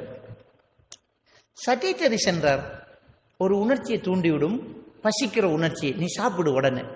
நமக்கு பசி வருதுண்டா என்ன அர்த்தம்டா, நமக்கு குளுக்கோஸ் தேவை என்ற அர்த்தம். அதான் இந்த மருத்துவர்கள் சொல்லுவாங்க, பசிக்காம சாப்பிடாதீங்க, குளுக்கோஸை கூட்டாதீங்க. பசிச்சா குளுக்கோஸ் தேவை, சாப்பிடுங்க, பசிச்சு சாப்பிடுங்க. அந்த சட்டேட்டரி சென்டர் என்ன செய்தென்றால், நீங்க சாப்பிடும்போது சாப்பாட்டை எடுத்து தட்டில் வைக்கும் போது நம்மளோட கண் அதை டயக்னோஸ் பண்ணி சட்டேட்டரி சென்டர் என்ன செய்தா போதும் என்று சொல்லும். அதுக்கு மேல நம்மளால சாப்பிட இயலாது. எடுத்து வச்ச இடியாப்பத்தில் 2 வெளியில வைப்போம், இல்ல வச்சு சாப்பிடுங்க, இல்ல போதும், இதுக்கு மேல இயலாது. இந்த மூளை சொல்லுது இயலாது, உனக்கு இத்தனைக்கு மேல தின்ன இயலாது. போதும் என்று இந்த மூளையிலிருந்து ஓர்டர் வந்தால் நம்மளால அதுக்கு மேல சாப்பிட முடியாது. சில நோய்கள் இருக்குது, பைப்போலர் எஃபெக்டிவ் டிஸார்டர், அதே மாதிரி சிக்ஸோப்ரினியா, hypnotic and anxiolytics, obsessive compulsive disorder, இப்படியான ஒரு சில நோய்கள் உள்ளவங்க, கன்வர்ஷன் டிசார்டர், டிசோசியேட்டிவ் டிசார்டர் மாதிரி சில நோய்கள் உள்ளவங்களுக்கு சில நேரத்தில் இந்த சட்டைட்டர் சென்டர் பசிக்கிற ஓர்டரை கொடுத்துட்டு போதும் என்ற நிறுத்தல கொடுக்காது. போதும் என்று சொல்லாது மூளை. போதும் என்று இந்த மூளை சொல்லாட்டி சாப்பிட்டுக்கிட்டே இருப்பார். இவர் எத்தனை சகனம் தின்பார். நீங்க ஒரு கேள்வி கேட்பீங்க, அவ்வளவு இந்த சின்ன வகுத்துக்குள்ள எங்க போய் செமிக்குது? வயிறு விரிசரிக்கலாம், இறப்பை சிறுசுதான். ஒருத்தர் தன்னுடைய வாய்க்குள்ள காத்த ஊதினா எவ்வளவு சைஸோ அவ்வளவுதான் ஒருத்தர் இறப்பை. நம்ம வாய்க்குள்ள உதட்ட மூடி காத்த ஊதினா நம்முடைய வாய் அளவு எவ்வளவோ அவ்வளவுதான் நம்முடைய இறப்பை. அந்த இறப்பை இந்த 2 கையால குத்துற அளவுக்கு இந்த இறப்பைக்குள்ள எத்தனை சகன் சோறு போகுது? எப்படி அது? அப்படி என்றால் நாங்க எவ்வளவு உள்ள விட்டாலும் அதுல சுரக்கக்கூடிய ஹார்மோன் அதை அழிச்சுக்கிட்டே இருக்கு. அசிட் மாதிரி ஒன்று இந்த இறப்பைக்குள்ள சுரக்கக்கூடிய நதியும் அழிச்சு, நீ 15 சகனோடு அதை அழிச்சுக்கிட்டு இருக்கு. இது ஆச்சரியம் கிடையாது. அந்த மூளை அந்த ஓர்டரை கொடுக்காம இருக்கிறதுனால சாப்பிட்டுட்டு இருக்காங்க. டாக்டர்கிட்ட போனா ஒரு டேப்லெட் கொடுப்பார். அந்த டேப்லெட்டை கொடுத்த உடனே இது சரியாயிரும். அதுக்கு மேல அவரால் சாப்பிட இயலாமா? ரொம்ப ஓவரா சாப்பிட்றாங்க, கணக்கு இல்லாம போகுது அப்படின்ற டாக்டர் ஃப்ளாக்சிட்டின் 40 மில்லிகிராம் வெளியே கொடுத்துருவார். வெறும் 4 ரூபா 5 ரூபா தான் அந்த டேப்லெட். இதை மந்திரவாதி கிட்ட போனா சங்கிலியில கட்டி வச்சு தேசிக்கா வெட்டி ஓதி ஊதி அது தானா சரியாகும் போது அவர் சக்சஸ் என்று சொல்லுவார். தானா தான் அது சரியாகும். விளங்கிட்டா? இதை அதிகமா சாப்பிடுறது. இந்த நோயாளிகள்கிட்ட இந்த பிரச்சனை வெறும் இந்த கன்வர்ஷன் டிசார்டர்ங்கிறது தனக்குள்ள ஒரு சக்தி பூந்த மாதிரி, தனக்குள்ள ஜின் பூந்த மாதிரி பிஹேவியர் பண்றாங்க இல்லையா, அவங்க நிறைய சாப்பிடுவாங்க. ஒரு சிலர் அதை வச்சு இவங்க சொல்றாங்க ஜின் வந்துட்டு, எனக்கிட்ட கொண்டு வருவாங்க, ஜின் வந்திருக்குது, நான் உங்களுக்கு நிரூபிச்சு காட்டுறேன். நம்ப உன்னோட ஜின்னை நான் நிரூபிச்சு காட்டுறேன். கேட்டா சொல்லுவாங்க, நான் நாககாளி வந்திருக்கேன், பத்ரகாளி வந்திருக்கேன், நாங்க 5 பேர் வந்திருக்கோம், ஓ இவளை கொல்ல போறோம், இவளை கூட்டிக்கு போறேன், நான் சுடுகாட்டில இருந்து வந்தேன். சரி, நான் சொல்லுவேன் 10 பேர் பிடிச்சு கொண்டு வாங்க, நான் ஒரு ஆள் தான் பிடிப்பேன், நான் ஒரு ஆள் தான் பிடிப்பேன், நீங்களும் ஒரு ஆள் பிடிக்கலாம். நீங்க சத்தம் அதிகமா போடணும், நீங்க தைரியமா உருக்கணும். அப்படின்னா அடங்கும் ஆள். எல்லாம் அவர் மனசுதான். அந்த மனசை நீங்க வெல்லணும். எனக்கிட்ட 10 பேர் சேர்ந்து அம்மத்தி புட்டிச்சு கொண்டாங்க, எல்லாரும் விடுங்க விடுங்க விடுங்கன்னு சொல்லி அசரத் அடிச்சு என்ன அடிக்கிறேன் எனக்கு வார ஆள் நினைக்கிற எனக்குள்ள ஏதோ ஒரு சக்தி இருக்கு.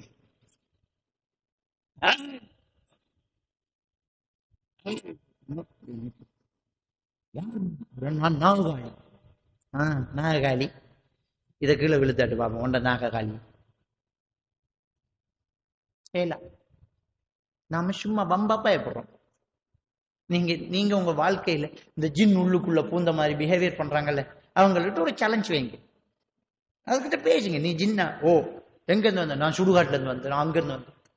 ஆஹா, அப்போ உனக்கு பொழுக்குள்ள கூற அளவுக்கு உனக்கு பெரிய பலம் இருக்கா? ஓ சரி, அப்படியே வெளியே வந்து இந்த போனை உளுத்தாட்டு கீழே பார்ப்போம். இல்லாட்டி ஒரு பொட்டல்ல வச்சு போட்டு இதை கீழே தட்டி விடுவான், இல்லாட்டி இதை இப்படி ஆட்டுவான். ஒன்று நடக்காது. அப்ப என்ன ஜின்னு? இது ஒரு மனநோய். மனநோயில ஒரு வகை. இது மல்டிபேஷன் டிசார்டர், நம்மடாக்க கன்வர்ஷன் டிசார்டர்.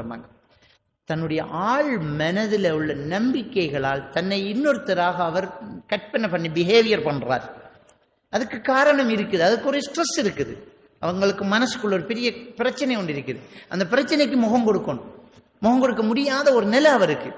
இதான் நடந்துகிட்டு இருக்கு. எனக்கிட்ட மதரிசா பிள்ளைகளுக்கு ஜின் பிடிச்சேன் அதிகமா வரும். மதரிசாவுல ஓதுற பிள்ளைகளுக்கு கூட்டிக்கிடுவாங்க. விளங்கிட்டா? இந்த ஊர்ல இருந்து நிறைய வந்திருக்கு. இங்க இருக்கிற ஒரு மதரிசாவுல இருந்து, நான் பேச சொல்ல விரும்புறேன், இந்த ஊர்ல இருக்கிற மதரிசாவுல இருந்து அக்கரப்பத்துல எனக்கிட்ட கொண்டாந்திக்காங்க, நிறைய பிள்ளைகளை கொண்டாந்திக்காங்க. என்னண்டா ஜின்னம் இருட்டுக்குள்ள டாய்லெட் போகக்குள்ள ஒரு உருவத்தை கண்டா உருவம் திடீர்னு உள்ளுக்குள்ள பூந்தாமன்ட்டு ஃபுல்லா பிஹேவியர் பண்ணது. நான் கேட்கிறேன், ஒரு நாளைக்கு வீட்டுல சூரத்துல் பக்ரா ஓதினா 3 நாளைக்கு ஷைத்தான் வரமாட்டான்டா, குர்ஆனையே ஓதுற மதரசாக்குள்ள ஷைத்தான் எப்படி வா? என்ன எப்படி வா? என்ன நடந்திருக்கு? அந்த பிள்ளைக்கு ஹோம்ஷிக், வீட்டு நினைப்பு, தாய் தகப்பன் விட்டு பிரிஞ்சது, இருக்க முடியல. அதனால அந்த பிள்ளை மன உளைச்சலுக்கு ஆகுது. அதுக்கு இடையில அந்த மദ്രஸாவுல ஏற்கனவே பிள்ளைகளுக்கு ஜின் பிடிச்ச கதையையும் பெரிய வகுப்பு பிள்ளைகளுக்கு நடந்ததையும் கதைச்சிட்டாங்க. சில ஸ்கூல் சில மദ്രஸாக்கள்ல ஓதி கொடுக்குற மௌலவியாக்கள் சொல்லிடுவாங்க, இரவையில் 9 மணிக்கு பிறகு மேல் மாடிக்கு போகணும், ஜின்கள் ஊசல் ஆடும் என்று பயமுறுத்தாட்டிடுவாங்க. இந்த பிள்ளைக்கு மாறி வழங்கிட்டார். அப்ப சோ இது ஒரு மனுஷனுடைய மனசுல உள்ள தாக்கம் வெளிப்படுறது கன்வர்ஷன் டிஸார்டர்னு சொல்லுவாங்க. தனக்குள்ள ஒரு சக்தி வந்த மாதிரி ஃபீலிங். எனவே ஜின்னை வசியம் பண்ண முடியாது, ஜின் உடம்புக்குள்ள பூந்து பேசுறங்கிறது பச்சை பொய். ஒரு ஹதீஸ் இருக்கு, இன்ன ஷைத்தான எஜ்ரி மஜ்ரத்தம், நம் மனிதனுடைய ரத்தம் ஓடக்கூடிய நரம்பிலும் ஷைத்தான் ஓடுவான் என்று ரசூலுல்லாஹ் சொன்னாங்க. அந்த ஹதீஸில் முழுசா பார்த்தா தெரியும், ஒவ்வொரு மனிதனோடும் அல்லாஹ் தஆலா ஒவ்வொரு ஜின்னையும் ஒரு மலக்கையும் சாட்டி இருக்கிறான். ஒவ்வொருவர் என்னோட ஒரு மலக்கும் ஜின்னும் உங்களோட ஒரு மலக்கும் ஜின்னும் அல்லாஹ் சாட்டி இருக்கிறான். அந்த மலக்குங்கிறது மனசாட்சி, ஜின்னுங்கிறது மனோ இச்சை என்று சொல்லலாம். இது நம்மளை பாவத்துக்கு ஆசை ஊட்டும். அந்த மலக்கு இல்ல தப்புன்னு தடுத்துக்கிட்டு இருக்கும். அப்ப ரசூலுல்லாஹ் கிட்ட ஆயிஷா நாய் கேட்கறாங்க, யார் ரசூலுல்லாஹ் உங்களையுமா ஜின் இருக்குது அப்படின்னு. ரசூலுல்லாஹி ஸல்லல்லாஹு அலைஹி வஸல்லம் சொல்றாங்க, நாம் வலாக்கின் அஸ்லம, என்னட்டையும் இருக்குது, ஆனால் அவன் எனக்கு நல்லதை தவிர வேறு எதையும் ஏவ மாட்டான், அவன் எனக்கு கட்டுப்பட்டுட்டான்ங்கிறாங்க. நபியோட இருக்கிற ஜின். அப்ப அந்த ஷைத்தான் தான் ஒவ்வொருத்தரோடையும் ஒவ்வொன்று சாட்டி இருக்கானே அல்லாஹ், அதான் நம்முடைய நரம்புலையும் ஓடுமே தவிர இன்னொன்று இந்த உடம்புக்குள்ள பூருங்கிறது பச்சை போய் தவறு. சொல்லுவாங்க, தெரியாத மொழி பேசுறான், அது எப்படி? சிங்களம் தெரியாதவன் சிங்களம் பேசுறான், இங்கிலீஷ் தெரியாத இங்கிலீஷ் பேசுறான். நீங்க பார்த்திருப்பீங்க, கேள்விப்பட்டிருப்பீங்க. அப்பா ஜின் பிடிச்சதுதான் தாமதம், பயங்கரமான சிங்களம் கதைக்கும், அவனுக்கு 5% சிங்களம் கதைக்க தெரியாது, எப்படி அப்படின்னு கேட்பான். முடியும், கதைக்க முடியும். எப்படி முடியும் என்றால், ஒரு மனுஷன் காதால கேட்ட மொழியைத்தான் கதைக்க முடியும், கேட்காத மொழியை கதைக்க முடியாது. ஓல்ட் மெமோரி சிண்டம் என்ற ஒரு பகுதி இருக்குது, அது மூளையில் நாம கேட்டதெல்லாம் சேவ் பண்ணி வச்சிருக்குது. இந்த கன்வர்ஷன் டிஸார்டர் வரும்போது நாம் கேட்ட மொழியை திரும்பி அதே உச்சரிப்போடு பிரச்சனை இல்லாமல் அந்த வாசகங்களை திரும்ப உச்சரிக்கிற டேலண்ட் ஒரு மனுஷனுக்கு இருக்குது. உலகத்தில் உள்ள சைக்காலஜிஸ்ட் டாக்டர்ஸ் மாதிரி என்ன சொல்றாங்க என்றால், இம்பாசிபிள், முடியாது, ஒருத்தன் தெரியாத மொழி பேச முடியாது. ஆனா பேசுறாங்களே, அது காதால் கேட்ட மொழி. நான் கேட்கிறேன், இந்த ஜின் பிடிச்சி தொச்சு பேசியிருக்கா? ஜின் பிடிச்சாரு தொச்சு. ஜப்பான் இதுல பேசுவாங்களே, என்ன ஜெர்மன்ல பேசுற லாங்குவேஜ், ஹாலண்ட்ல பேசுற லாங்குவேஜ் பேசியிருக்காங்களா? ஜின் பிடிச்சி தொச்சு பேசி கேள்விப்பட்டிருக்கலாம், பேசலையே. அந்த சேனலும் வேலை இல்லையே நம்மளோட வீட்டுல, காதால கேட்கலையே. காதால கேட்ட மொழிதான். நாம எத்தனை சிங்களத்தை கேட்கிறோம், நமக்கு சிங்களம் தெரியாட்டின்னு சிங்களம் மனசுக்குள்ள இருக்கு. தெரியாத மொழி பேச இயலாது, அது பச்சை பொய் விளங்கிது. எனவே இப்படி இந்த ஜின் விஷயத்துல ஜின் வாசலா தண்டு புராடு பண்ணிட்டு இருக்காங்க, ஜின்னை வச்சு ஏமாத்திக்கிட்டு இருக்கிறாங்க, விளங்கிட்டா? எனவே அதை நாங்க என்ன செய்யணும், தெளிவாக புரிஞ்சோம். இது ஒரு மூட நம்பிக்கை. சில நோய்களை நாம சரியா இனம் கண்டால் இந்த பிரச்சனை வராது. நம்ம சில விஷயங்களை, சில நோய்களை அற்புதமா நினைக்கிறோம். அந்த நோய்களை வச்சு நம்ம என்ன ஃபீல் பண்றோம்டா, இது ஏதோ நடக்குது, வெறுக்குள்ள ஏதோ சக்தி ஒன்று வருது, ஒரு ஜின் ஒன்று பூருது அப்படின்னு நாம என்ன செய்யறோம், நினைக்கிறோம், விளங்கிட்டா? ஏன்னா டாக்டர் ரிப்போர்ட்ல ஒண்ணும் இல்லை தான். சிலதுக்கு ஹாஸ்பிட்டலுக்கு போறதே இல்லையே. ஒருத்தர் சொல்றா எனக்கு காதில் ஒரு ஆள் கதைக்குதுங்க, இதுக்கு ஹாஸ்பிட்டலில் போய் மருந்து இருக்கலாமா? என் பேரை சொல்லி ஒரு ஆள் கூப்பிடுது, காதில் ஒரு ஆள் கூப்பிடுது, என்ன ஒரு ஆள் சொல்லுது, நீ இந்த மாடியால பாயன்னு சொல்லுது. எனக்கு நான் ஒரு ஆள் போகுது, நான் தலைப்பா கட்டிட்டு ஒரு ஆள் போகுது, மணக்குது, மணக்கும், வாசம் வருது, மணக்கும், கண்ணுக்கு உருவம் தெரியும், காதுல சத்தம் கேட்கும், உடம்புல ஸ்பர்சம் தெரியும், உடம்புக்குள்ள பூந்த மாதிரி ஊற மாதிரி உள்ளுக்குள்ள உண்டு ஏறின மாதிரி இருக்கும். இதெல்லாம் சொல்றது ஹலுசினேஷன் சொல்றது. இதெல்லாம் ஹலுசினேஷன். ஆடிட்டரி ஹலுசினேஷன் என்றால் காதல சத்தம் கேட்கறது, விஷுவல் ஹலுசினேஷன் கண்ணுல உருவம் தெரியுது, டைட்டரி ஹலுசினேஷன் என்றால் உடம்புல ஸ்பரிசம் தெரிகிறது. இப்படியான இந்த ஹலுசினேஷன்களை நாம் என்ன சொல்லுவோம், அவருக்கு ஒரு ஜின் ஒன்று தெரியுது, அவருக்கு காதுல கதைக்குது அப்படி. ஆனால் இந்த ஹலுசினேஷன்ங்கிறது சில மனநோய்களினுடைய சிம்டம்ஸ். சில மனநோய்களினுடைய சிம்டம்ஸ். சிக்ஸோபிரினியா போன்ற சில மனநோய்களுக்கு இது வெளிப்பாடு. அவங்களுக்கு உருவம் தெரியும், அவங்களுக்கு அதில் சத்தம் கேட்கும், அவங்க சத்தியமா சொல்லுவாங்க. மற்றதுல ஓகே, அவர் ஒரு அரச உத்தியோகத்தராக இருப்பார், அவர் ஒரு பெரிய பிசினஸ் மேனா இருப்பார், அவர் டியூட்டி எல்லாம் சரியா செய்கிறார், பிள்ளைகள் எல்லாம் சரியா கவனிக்கார், கடை எல்லாம் செய்கிறார், ஃபேக்டரியை சரியா ஓடுறார், வாகனம் சரியா ஓட்டுறார், எல்லாம் செய்கிறார். ஆனா காதில் ஒரு கதைக்கு அவ்வளவு பெரிய படிச்ச மனுஷன் இதெல்லாம் சரியா செய்யறவர் பைத்தியமா? பைத்தியம் சின்ன பைத்தியம்ங்கிறத நாம சில நோய்கள் வந்தோடனே சைக்காட்டிஸ்ட் டாக்டர் கிட்ட போறதுக்கே நமக்கு வெக்கம். அங்க போறது நமக்கு என்ன வைத்தியமா?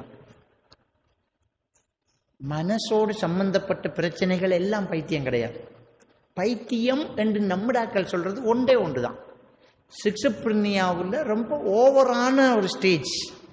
சிக்ஸோபிரினியா உளப்பிளவு நோயில ஒவ்வொரு ஸ்டேஜ் தான், மற்றது பைத்தியம் இல்லை. மனசோடு சம்பந்தப்பட்ட ஒரு பிரச்சனை. உதாரணத்துக்கு ஒப்சசிவ் கம்பல்சிவ் டிஸார்டர் என்ற ஒரு நோய் இருக்குது. அதை சோட்டா ஓசிடின்னு சொல்லுவாங்க. ஓசிடின்னு சொல்லுவாங்க. அவங்களுக்கு எல்லாம் கரெக்டா இருப்பாங்க. ஓசிடின்னு சொன்னா என்னண்டா, அதிருப்தி. நான் செஞ்ச ஒரு வேலையை என்ற மனசை ஏற்றுக்கொள்ளாது, இல்ல காணான்னு சொல்லு. நீங்க பார்த்திருப்பீங்க, பாங்கு சொல்லக்கொள்ள வந்தவர் இமாம் மிம்பர்ல இருந்து இறங்கும் வரைக்கும் முழு செஞ்சுக்கிட்டு இருப்பார். கழுவி கழுவி கழுவி கழுவி சரியாக்கி திரும்ப கழுவி. அவருக்கு ஓசிடி. அவர் உழு செய்ய செய்ய அவர் மனசு சொல்லும், இல்ல நீ சரியா கைய கழுவ, இல்ல இல்ல இல்ல நீ சரியா தலை மசை பண்ண. சிலர் அல்லாஹ் அல்லாஹ் அல்லாஹ் 4 ரக்காத்தை மூட்டு போட்டு தனியா தொழுதா கழிக்காங்க. ஓசிடி. சிலர் கதவை பூட்டி போட்டு திரும்ப போய் அதை திறந்து பார்க்குற போனாக்கள் பைக்கில் வெட்டிக்கு வந்து சரியா பூட்டின நாடு பார்த்தா பூட்டி தனி கதவை பூட்டினத்துல. இதெல்லாம் ஓசிடிகள். இதை நம்ம டாக்டர் சொல்லுவாங்க வசுவாசம் ஊதி பார்த்து இருப்பாங்க. இல்ல இது ஒரு தாக்கம். இதுக்கு டெப்லெட் இருக்குது, டெப்லெட் எடுங்க, இல்லாட்டி கவுன்சிலிங் செய்யுங்க. இதுக்கு இந்த ஓசிடி உள்ளவங்களுக்கு டெப்லெட் இருக்குது. அதே மாதிரி சிபிடின்னு சொல்லுவாங்க, காக்னிட்டிவ் பிஹேவியர் தெரப்பின்னு சொல்றது. அது வந்து கவுன்சிலர் செய்வாங்க. டிஎம்ஆர் சொல்லுவாங்க, டீப் மைண்ட் ரிலாக்ஸேஷன். இதெல்லாம் செய்யணும். செய்யாம அது குணம் அடையாது.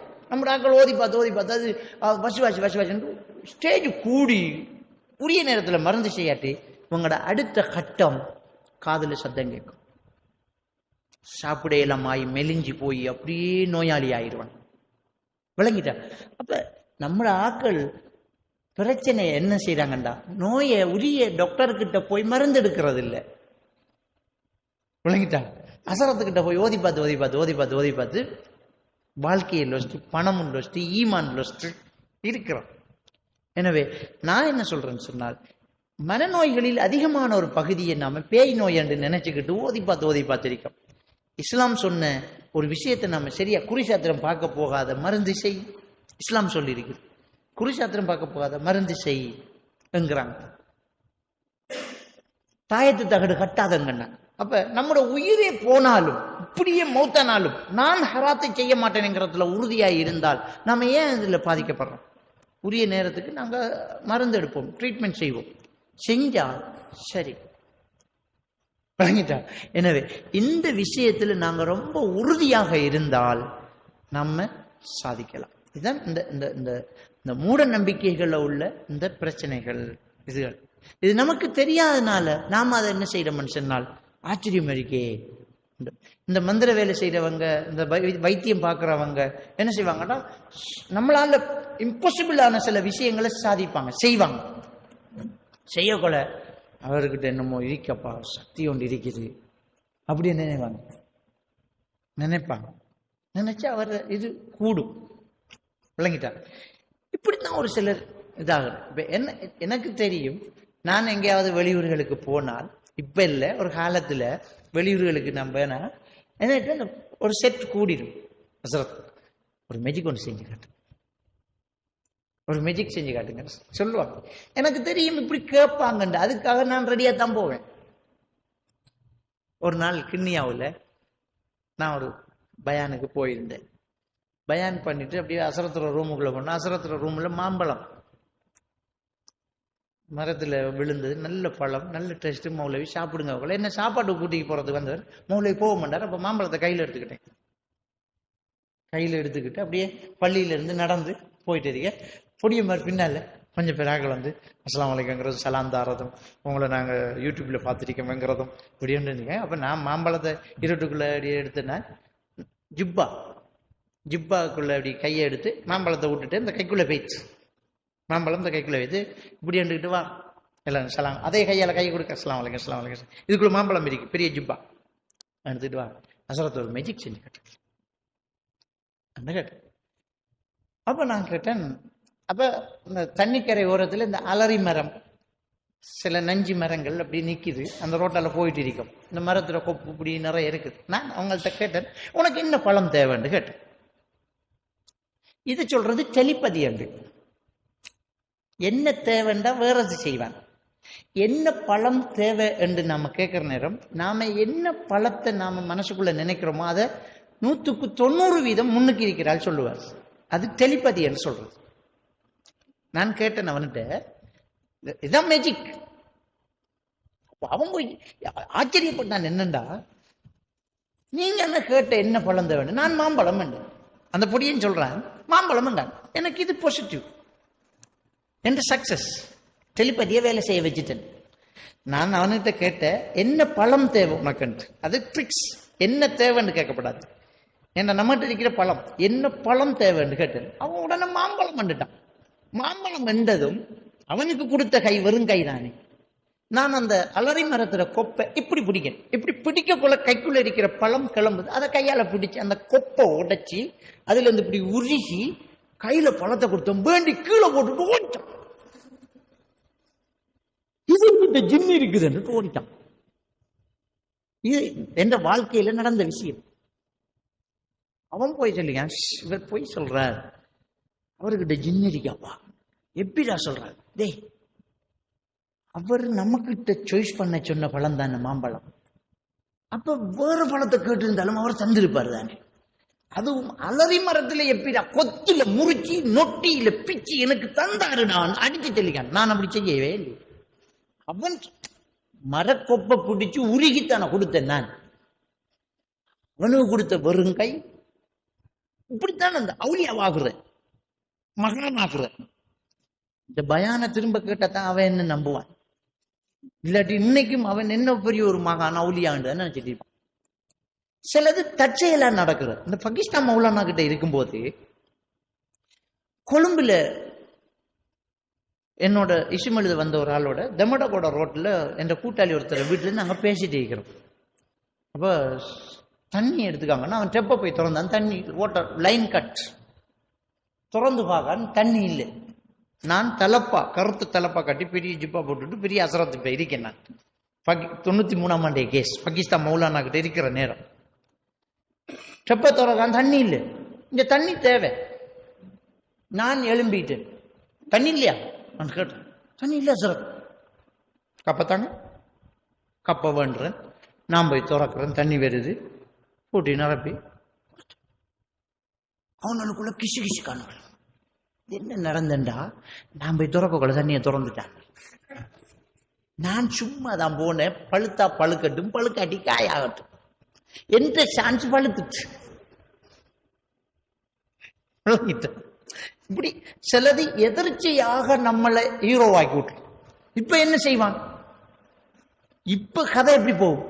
சுப்ஹானல்லாஹ், மௌலானா நாங்கெல்லாம் அந்த பாகிஸ்தான் மௌலானாக்குள்ள கையை கொஞ்சுவானுவள், தலைய மசாஜ் பண்ணுவானுவள், தோலை பிடிச்சு விடுவானுவள்.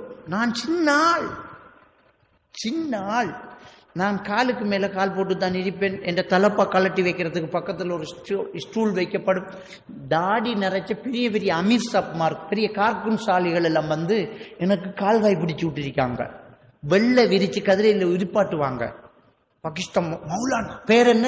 மௌலானா. எனக்கு சொல்றது இப்ப கொஞ்சம் மதிக்க மாட்டான். விளங்கிட்டான்.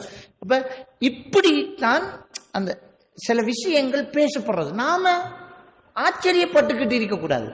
இது ஏதோ ஒன்று இருக்குது அப்படின்னு சொல்லணும். அப்ப சில விஷயங்களை இப்படி அற்புதமா செய்யறதுனால அவங்கக்கிட்ட நம்புறாங்க. இப்ப என்ன, இப்படி ஒரு அலரி மரத்துல மாம்பழம் பிச்சு கொடுத்தா நான் ஒன்று மோதாம ஊதினாலும் ரிலேஸ் ஆகும். அவரோட மனசு நம்பிக்கை கொள்ளுது. அது டெலிவிஷன். இப்ப கூட நான் இதெல்லாம் இல்லை என்று நான் சொல்றேனே, இப்ப கூட அல்லாஹ் மீதானே நான் சொல்றேன், ரொம்ப தூரத்துல இருந்து வருவாங்க என்ன சந்திக்க. என்ன கொஞ்சம் ஓதிப்பாரு, தேவையில்லையே கொஞ்சம் நீங்க ஓதிப்பாரு. நான் ரசூல்லா சின்ன துவாவை ஓதுவேன், சிறுக்கில்ல தானே ரசூல்லா சொல்லி தந்தாங்க, அல்லாஹும்ம ரப்பனா சதிஹிபில் பஷ்வஷ்வி அந்த ஷாஃபில் ஆஷ்வா. நீங்க ஓதினதுக்கு பிறகு மிச்சம் நல்லம் விளங்கிட்டாங்க. என்னடாப்பா இருக்குது, அவங்க நம்பிக்கை பெருசு, அவங்க பெருசா நினைக்கிறாங்க, ஜாலதான் நடக்குது. நாம எவ்வளவு சொன்னாலும் லாஸ்டா இதுல புத்தளத்துல மூட நம்பிக்கை ஒழிப்பு நிகழ்ச்சி செஞ்சு மேடையில சில மேஜிக்களை செஞ்சிருந்தேன். அதுல ஒரு மீன் தொட்டி, கண்ணாடி மீன் தொட்டி, ஃபிஷ் டேங்க், வெறும் தண்ணி வச்சுட்டு அந்தரத்துல பிடிச்சி போட போட போட போட அதுல மீன் குட்டிகள் ஓடுது. இதை நான் வேணுமென்று செஞ்சுட்டு அதை மட்டும் எப்படி என்று சொல்லாம விட்டுட்டேன். அதுக்குள்ள காட்சிக்கான இவர் சில மேஜிக் செஞ்சாலும் ஜின்னும் வச்சிருக்காரு. அதை பிறப்ப அந்தரத்துல மீன் இருக்கிற வெறும் கை தானே, இப்படி பிடிச்சு போட்டார், தண்ணிக்குள்ள மீன் இறங்கி ஓடுது. போட போட ஒரு 5 மீன் 10 மீன் ஓடும். மீன் தொட்டி நிறைய மீன் ஓட்டி போட்டு தான் நான் வந்தேன். வெறும் தொட்டி இப்படி எடுத்து போட்டு, அது ஒரு மேஜிக் ட்ரிக்ஸ். நான் அதை சொல்லாத வரைக்கும் என்ன மந்திரவாதி என்றும் ஜின் வாசலாத்தன்னு தான் சொல்றேன். எனவே இப்படி ஒரு சிலர் செஞ்சுக்கிட்டு இருக்கிறதால ஜின் வாசலாத்தன்று நம்மளவன் நினைச்சுக்கிட்டு இருக்கிறான். ஒன்றும் கிடையாது. எப்பவுமே மனுஷன் தான். விளங்கிட்டா? நான் ஊருக்கு வந்த இன்றைக்கு அக்குர்ணையில மழை. விளங்கிட்டா? இவ்வளவு நாள மழை பெய்யாம இருட்டின முடங்கின, இன்றைக்கு மழை. அமித் மௌலை வந்த மழை பெஞ்ச இல்ல, மழை பெஞ்சாண்டு அமித் மௌலை வந்தாதான் உண்மை.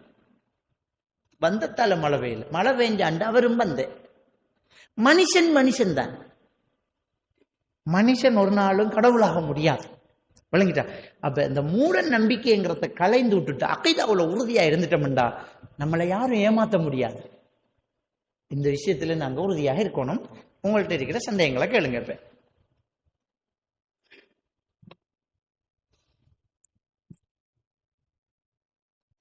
ஏதாவது டவுட்டுகள் தலைப்புக்குள்ள உங்களுக்கு ஏதாவது டவுட்டுகள் சந்தேகங்கள் இருந்தா கேளு.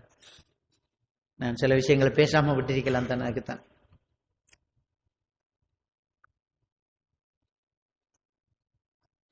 பெண்கள் தரப்பில் ஏதாவது சந்தேகங்கள் இருந்தால் ஒரு துண்டில் எழுதி பெற காட்டுங்க மேல.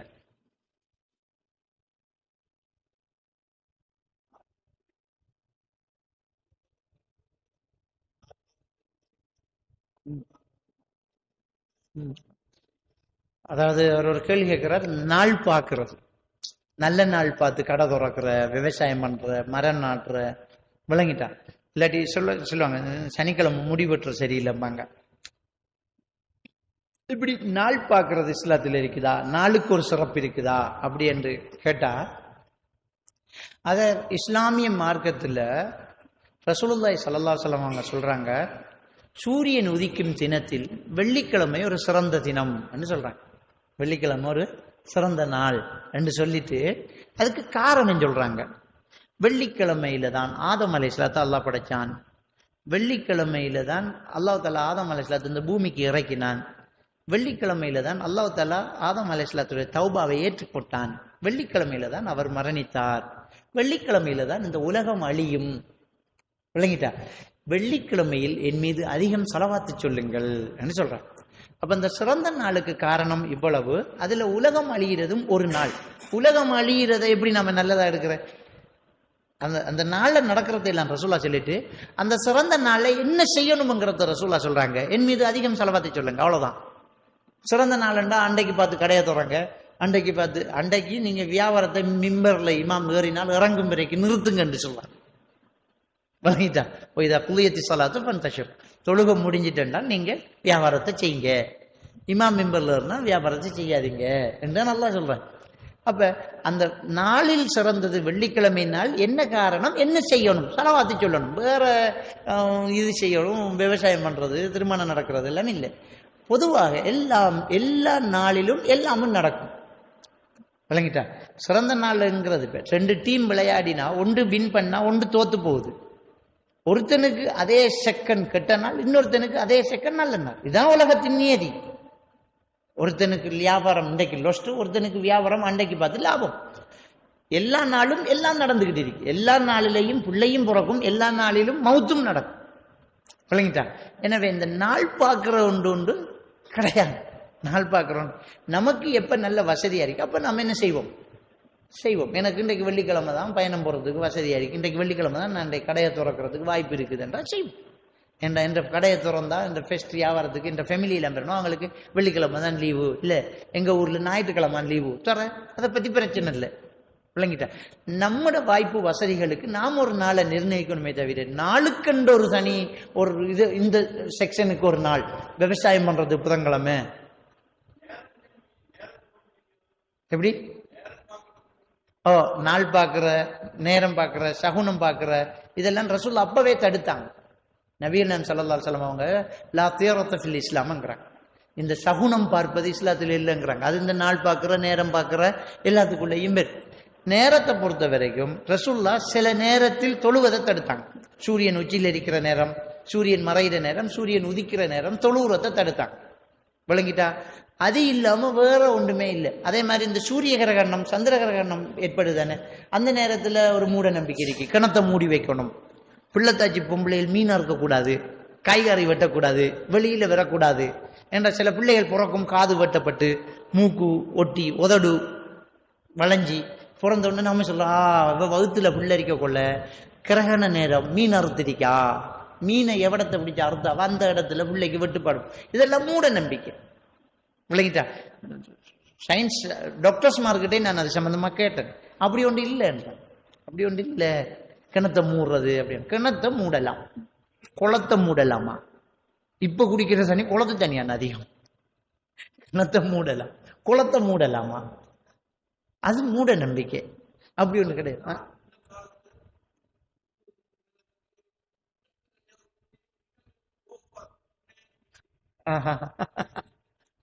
அதுல அவர் சின்ன வயசுல கிரகண நேரம் கட்டிலுக்கு அடியில் ஒளிச்சிக்கிறாம வேண்டாம், மிருகத்துக்கு கோபம் பெறுமாமா நேரம்.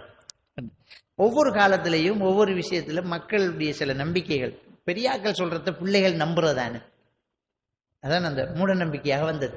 அதே நேரத்துல வயசான ஆக்கள் சொல்ற விஷயங்கள் சிலது அறிவுபூர்வமானது, அது மூட நம்பிக்கை எடுக்க இயலாது. ஆனா மக்களுக்கு பிள்ளைகளுக்கு வழங்கப்படுத்தணுங்கிறதுனால விவரம் சொல்லாம அது ஆகாது, இது கூடாதுன்னு சொல்லுவாங்க. உதாரணத்துக்கு பாய் இருக்குத்தானே, பாய இப்படி உருட்டி பாய் அசவுல இப்படி தம்பிப்பாங்க, என்ன இப்படி தம்பி, இப்படி குத்தி வைக்கிறது ஆகாது என்று பழையாக்கள் சொல்லுவாங்க. இப்படி குத்தி வச்சா ஆகாதுன்னு சொல்லுவாங்க. அதை நம்ம பார்த்தா என்ன ஆகா, இப்படி வச்சா என்ன ஆகா, அதெல்லாம் மூட நம்பிக்கை இல்லை, அது புத்திசாலித்தனம். பிள்ளைகளுக்கு வழங்கப்படுத்திக்கு நிற்கணுங்கிறதுக்காக இப்படி வைக்கிற ஆகாதுன்னு சொன்னாங்க. அதாவது பன்னால தானே பாய் இழைப்பாங்க. இந்த பாயில இந்த விளிம்பில தான் இந்த பண் போய் டேர்ன் ஆகுது, இந்த பண் போய் மடிச்சு அடுத்த லைனுக்கு வாரது இந்த விளிம்பில். அதை உருட்டி இப்படி குத்தி குத்தி வைக்கக்குள்ள இந்த இடம் தேயும். இது தேஞ்சு ஒரு பண் அந்தா பாய் பிரிஞ்சிடும். பாயை இப்படி வச்சா ஆயுசு நீடிக்கும், இப்படி வச்சா ஆயுசு குறையும். அப்ப பழையாக்கள் இதை விளங்கப்படுத்தி இது தேஞ்சி அந்த பண் பிரியும் என்று சொன்னா அந்த பிள்ளைகளுக்கு அது விளங்கப்படுத்தா. ஒரே வார்த்தை, குத்தி வைக்க ஆகா கழிச்சு வை, குத்தி வைக்க ஆகா கழிச்சு வை. இது காலப்போக்கில் மூட நம்பிக்கையா போச்சு. உண்மையில அது மூட நம்பிக்கை இல்லை, அது அறிவுபூர்வமான. இப்படி ஒரு சில விஷயங்களை என்ன செய்யறாங்கண்டா மூட நம்பிக்கையாக மாத்தினாங்க. பார்த்தா அது அறிவுபூர்வமான. ஏன் யோசிச்சா பழையாக்கள் புத்திசாலித்தனமா சொல்லிக்காங்க. முதலெல்லாம் சமையலற வீடு வேறத்தான் இருக்கும். நான் சின்ன வயசுல எல்லாம் வீடு வேற சமையலற வேறதையாத்தான் இருந்திருக்குது. கிடுகு வேலிகள், அடுப்பு மூட்டி விறகு அடுப்பு. அப்போ ஒரு பழக்கம் சொல்லுவாங்க, என்னண்டா வீட்டு கூரையிலிருந்து ஒரு ஓனான் சமையலறை கூரையில பாஞ்சி விழுந்து ஓடுதென்றால் வீட்டுல பறக்கத்து நிற்காது என்று பழையாக்கள் சொல்லுவாங்க. இது என்னடா மூட நம்பிக்கையா இருக்கேன்னு பார்த்தா அவங்க என்ன சொன்னாங்க என்றால், வீட்டு குஷினியில தான் அதிகமா நெருப்பு பிடிக்கும், விறகடுப்பு தானே. குஷினி சமையலறை எரிஞ்சா சமையலறை தான் எரியணும், அந்த நெருப்பு வீட்டுல தாவிடக்கூடாது. அதனால அதை தள்ளி வைக்கிற தூரம் ஒரு ஓணான் பாயிற அளவுக்கு இல்லாம இருக்கணும் என்றது அவங்க ஐதீகம். அத பிள்ளைகளுக்கு விளங்கப்படுத்தாம வீட்டு கூரையில இருந்து ஒரு ஓணான் சமையல் கூரையில பாஞ்சா அது ஆகாது என்று சொன்னாங்க. இப்படி ஒரு சில விஷயங்கள், அறிவுபூர்வமான விஷயங்களை தெளிவா சொல்லாம ஆகாதுன்னு ஆக்கினது மூட நம்பிக்கை என்ற பேர்ல நாம நினைச்சுக்கிட்டு இருக்கோம். அது புத்திசாலித்தனம், அது மூட நம்பிக்கை இல்லை, அது அறிவுபூர்வமானது. நாடி பார்த்து வைத்தியம் பண்றாங்கிறது மருத்துவத்துறையோடு சம்பந்தப்பட்ட ஒரு விஷயம், அது மூட நம்பிக்கை இல்லை. ஒரு மனிதனுடைய நாடி துடிப்புகள் அவனுடைய உடலில் உள்ள நோய்களினுடைய அடையாளங்களை காட்டு. கொலஸ்ட்ரால் இருக்குது, இவருக்கு இழப்புத்தன்மை இருக்குது, இப்படியான விஷயங்களை எங்கட வாப்பால நாடி பிடிச்சு பார்க்கறதுல ரொம்ப திறமையான. இப்ப கூட நீங்க எங்கட வாப்பா மருத்துவம் செய்தவர், அவர்கிட்ட நீங்க உங்களோட நோயை சொல்ல தேவையில்லை, கையை வச்சா அந்த கையில அந்த நாடியில எப்படி நாடி துடிப்பை பார்த்துட்டு உங்களுக்கு இருக்கிற நோய் இல்லாம அவர் சொல்லுவார். புருஷாத்திரம் சொல்லுவார், தம்பி உங்களுக்கு இன்ன பிரச்சனை சரியா இருக்கு. அது மருத்துவத்தோடு சம்பந்தப்பட்டது. முஸ்லிம்களிடத்துல இருந்த ஒரு பாரம்பரிய மருத்துவ முறையில ஒன்றுதான் நாடி பிடிச்சு பார்த்து மருத்துவம் சொல்றது. அது மருகி போயிட்டு இருக்குது, விளங்கிட்டா? அப்படி நிறைய பேர் இருக்கிறாங்க, நாடி பார்த்து மருத்துவம் சொல்லுவாங்க. உங்களுக்கு இன்னும் பிரச்சனைக்கு டயக்னோஸ் பண்ணிடுவாங்க. இப்போ நோயாளி ஒரு ஊமையா இருந்தா நாடியை பிடிச்சி போட்டு அவருக்கு மருந்து கொடுக்கலாம். இவருக்கு இன்னும் பிரச்சனை இருக்குன்னு அவனுக்கு விளங்கப்படுத்த இல்லாது, விளங்கிட்டா? அந்த அளவுக்கு அது மூட நம்பிக்கை இல்லை, அது மருத்துவத்துறையில் உண்டு. ஆனா ஒரு சிலர் சும்மா ஏமாத்துறாக்களும் இருப்பாங்க. அப்படி இல்லாம இருந்தா சரி. என்ன சார்? தூக்கத்துல எலும்பிக்கிட்டு போறது, தூக்கத்துல கதைக்கிறது, விளங்கிட்டா? இது இந்த டீப் ஆழ்ந்த தூக்கம் அவருக்கு இல்லைங்கிறதுக்கான ஒரு அடையாளம். தூக்கத்துல எலும்பிட்டு போற, தூக்கத்துல கதைக்கிற ஆழ்ந்த தூக்கம் இல்லை. அதாவது ஒரு மனுஷனுக்கு அடிப்படையில் 5 தேவைகள் இருக்குது. அதை நீட்ஸ் தியரின்னு சொல்லுவாங்க. அன்பு தேவை, காப்பு தேவை அதாவது பாதுகாப்பு, பாலியல் தேவை, பௌதீக தேவை, உணவு தேவை. இந்த தேவைகளில் குறைபாடு இருக்கிறவங்க உளவியல் ரீதியான பாதிப்பு ஆளாகுவாங்க. அன்பு தேவை, காப்பு தேவை இல்லாதவங்களுக்கு சில நேரம் ஆழமான தூக்கம் இல்லாம போகும். அதனால அவங்க தூக்கத்துல பேசுறது, தூக்கத்துல எலும்பிக்கு நடக்கிற பழக்கங்களுக்கு உள்ளாகுவாங்க. அவங்களோட ஹிஸ்டரியை எடுத்து புரட்டி பார்த்தா சின்ன வயசுல பெற்றோர்களை இழந்தது, சின்ன வயசுல அனாதையானது, சின்ன வயசுல பாதிக்கப்பட்டது, சிறுவர் துஷ்பிரியத்துக்கு ஆளானது, வேற வேற லொஸ்டுகளுக்கு ஆளானது, இப்படியான மனத்துல ரொம்ப பெரிய வேதனைகளை சுமந்து வாழ்க்கையை நடத்தவங்களாக இருப்பாங்க. அவங்களோட மனசுக்குள்ள இருக்கிற அந்த ஆதிக்கம், அந்த பாதிப்பு அவங்களுக்கு எப்பவுமே டீப் ஸ்லீப்பிங்கை தராம இருக்கும். அதனால அவங்க தூக்கத்துல கனவு காண்றத, பேசுறத எல்லாம் வெளியிலையும் செய்ய தொடங்குவாங்க.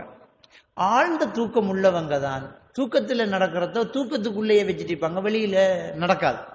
அந்த கேள்வியோட சம்பந்தப்பட்ட இன்னொரு விஷயம் தான் பேகூட்டிக்கிட்டு போறது. அப்படி ஒரு பழக்கம் இருக்குது, பேகூட்டிக்கிட்டு போறது. இந்த பேகூட்டிட்டு போறது என்னண்டா, ஒரு ஆள் படுக்கார், கதவை தட்டி ஒரு ஆள் கூப்பிட்டு இவர் ஒலிம்பி கண்ணை முடிச்சு பார்த்து அவருக்கு பின்னால போய் நடந்து அப்படியே இங்கிருந்து அப்படியே நடந்துக்கிட்டு கண்டி டவுன் வரைக்கும் போறார். அவரு பின்னால போவார். அது திடீரென்று ஒரு இடத்துல வச்சு பறவையா மாறி பறந்துட்டா அவடத்தை ஏங்கி காய்ச்சல் வந்து என்ன வீட்டு கதவை தட்டி என்று பாப்பா தான் என்ற பெரியப்பா கூட்டி நடந்துக்கு இருந்தார். இவ்விடத்தை வச்சு திடீரென்று அப்படியே ஒரு பறவையா மாறி பறந்துட்டார். அவர் வாக்குமூலம் கொடுக்க, காய்ச்சல், பயங்கர காய்ச்சல், ஆளுக்கு நோய். சிலது அப்படியே மரத்துல ஏறி மறைஞ்சு இப்படியெல்லாம் நிறைய சம்பவங்கள் நடந்துக்கு. அப்ப அத மக்கள் ஊர்ல என்ன சொல்லுவாங்கண்டா, கிராமங்கள் எல்லாம் இது நடக்கும். அவனை பேகூட்டிக்கிட்டு போனேன், அவரை பேகூட்டிக்கிட்டு போனேன் அப்படின்னு என்ன செய்யறான் சொல்றாங்க. உண்மையா இது என்ன நடந்துச்சு அப்படின்னு சொன்னால், ஆழ்ந்த தூக்கம் இல்லாத நிலையில் கனவு காண்பதை விழிப்பு நிலை தூக்கம் சொல்றது. கண்ணு மூடித்தான் இருக்கும், ஆனா கனவு வெளியில செஞ்சுக்கிட்டு இருப்பார். உதாரணத்துக்கு என்னண்டா, இப்ப நாளைக்கு காலையில நம்ம கொழும்புக்கு போறோம், இல்லாட்டி ஸ்கூல்ல ஒரு ட்ரிப் கொண்டு போறோன்னு பேசிப்பட்டா அந்த சந்தோஷத்துல சரியான தூக்கம் இல்லாம என்ன முடிகிற மாதிரியும், பஸ்ல போற மாதிரியும், ஜூ பார்க்குற மாதிரியும், நுரலியா போற மாதிரியும், ட்ரிப் போற மாதிரியும் இவருக்கு ஒரே அந்த எண்ணங்கள் வந்துட்டு அப்படியே இருப்பார். இருக்கிற நேரம் கனவுல இவர் பேசி வச்ச கூட்டாளி கூப்பிட கதவை தட்டுறாரு. அல்லாஹ் தஆலா தூக்கத்தை சொல்லும் போது சூரத்துல் கஹ்ஃப் 12வது வசனம் நினைக்கிறேன். அல்லாஹ் தஆலா என்ன சொல்றான்டா, தூக்கத்தை பற்றி சொல்லும்போது சூரத்துல் கஹ்ஃபில் அந்த குகைவாசிகள் தூங்குற விஷயத்தை சொல்லும்போது வதரப்னா ஃபி ஆதானிஹிம் ஃபில் கஹ்ஃபி சினீன அததாங்கறான். அவர்களின் காதில் பல ஆண்டுகள் நாம் சீல் வைத்தோம்ங்கிறான். தூக்கத்தை கண்ணுல சீல் வச்சோம் என்று சொல்லல, காதில் சீல் வச்சோம் என்று தான் சொல்றான் அல்லாஹ். நம்ம தூங்குறதுக்கு போனோம்டா கண்ணை மூடினா தூக்கம் பெறாது, காது மூடினா தான் தூக்கம் பெறும். காது மூடுறது நாம இல்லை, அந்த வெளியில என்ன பேசிக்கிட்டு இருக்கிறத கேட்டுக்கிட்டு அப்படியே படுத்தவருக்கு இந்த சவுண்டு கட்டாயினா அவர் தூங்கிட்டார். அதுக்கு பிறகு இந்த காதுல வேற சவுண்டு ஸ்டார்ட் ஆயிரும், கனவுல வர்றது காதுல கேட்கும். இப்போ ஒரு ஆள் தூங்குறாருண்டா அவரை கண்ணை இப்படி திறந்து எழும்ப மாட்டார், அவரை பேரை சொல்லி எழுப்பணும். யா ஃபுலான் யா ஃபுலான், தம்பி தம்பி தம்பி தம்பி, பாப்பா பாப்பா பாப்பா, ஒரு 5வது சத்தம் 6வது சத்தம் காதுல ஒழுங்கு எழுப்போம். தூக்கத்தை அல்லாஹ் குர்ஆன்ல அப்படித்தான் சொல்றான். இந்த பேய் கூட்டிட்டு போறவங்களோட விஷயம் என்னென்றால், இவங்க கனவு காண்றது காதுல கேட்குது, கனவு காண்றது காதுல கேட்குது, காதுல கேட்டு கண்ணை விழிக்காங்க, விழிப்பு நிலை தூக்கம். சிலர வீட்டில் இது நடந்திருக்கும். எப்படின்னா, பிள்ளைகள் சாப்பிடாம படுக்கு, அம்மா போய் பிள்ளை ஒழுப்புவா, டேய் ஒழும்பு, ஒழும்பிட்டு முழிச்சிட்டு வாடா, திரும்பப்பட டேய் ஒழும்புடா, சாப்பிட கை கழுவுடா, அவன்டா தீச்சுனா அம்பட்டு எங்கோடு படுப்பான். காலத்தால் ஒழும்பு எனக்கு சோறு தரல, டே ஒரு விஞ்ஞாஞ்சோர் நான் எங்க திண்டம், அவனுக்கு நினைப்பே இல்லை, திண்டோடு படுப்பான். இது விழிப்பு நிலை தூக்கம். அவன் கண்ணை முழிச்ச, கையை கழுவின, கதிரையில இருந்த, நம்மளோட கதைச்ச ஒன்றுமே அவனுக்கு ஞாபகம் இல்லை. அவனை பொறுத்த வரைக்கும் அது தூக்கத்தில் நடந்திருக்கான், நான் கண்ணை முழிச்சிருக்கான், ஒலிம்பிக்கு வந்திருக்கான். இப்ப நான் படுக்கன், கதவு தட்டுப்படுது, கனவு இல்லை, கனவுல சத்தம் காதுல கேட்கும், காதுல சத்தம் கேட்டு நான் இப்ப கண்ணை முழிக்கேன், கண்ணை முழிச்சுக்கிட்டு கதவை திறக்கன், கதவு கங்கால ஒத்தரும் இல்லை, ஆனா கனவுல ஒரு ஆள் நின்றதை நான் பார்க்க நிற்பேன். கண்ணை திறந்துக்கிட்டு கனவை பார்க்க நிக்கி, நில்லுடா பேக் எடுத்துக்கு வரான் போய் நான் வைக்க பேக்க தூக்குறேன், போவண்டாண்டு போறேன், டயர்டு இல்லாம நடப்பேன். ஒரு விஷயம் சொல்லுவாங்க, பேகூட்டிக்கு போறவர் காலில் தண்ணி பட்டா பே மறைஞ்சிரும்பாங்க பழைய ஆக்கள். அதுல யதார்த்தம் என்னென்று விளங்கிட்டா, தண்ணி பட்டா கனவு மறைஞ்சிரும், கனவு மறைஞ்சா காட்சி மறையும். விளங்கிட்டா? என்ன பேகுட்டி போகல, என்ற உருவத்துக்கு ரோடு இதே, நான் அக்குறன தானே, என்ற ஊட்ட திறந்த இந்த ரோடு கனவுலையும் அந்த ரோடு தானே வரும். எனவே ரோட்ல சரியா தான் நடப்பேன். நான் இத்தனை 8 முடிய சந்தி முடிய நான் ரோட்ல சரியா தான் டேர்ன் பண்ணுவேன். அது கனவுல பார்த்துக்கு போறேன். நான் கண்ணை முழிச்சுக்கிட்டு இருக்கேன், எனக்கு முன்னால் ஆள் போகும். மழை பெஞ்ச தண்ணியில காலை வச்ச உடனே என்ற தூக்கம் கலையும், தூக்கம் கலைஞ்சா முன்னுக்கு போன ஆள் மறையும். அதாவது கனவு மறைஞ்சால் மிச்சம் இருக்கிற ரோடு இருக்கும்.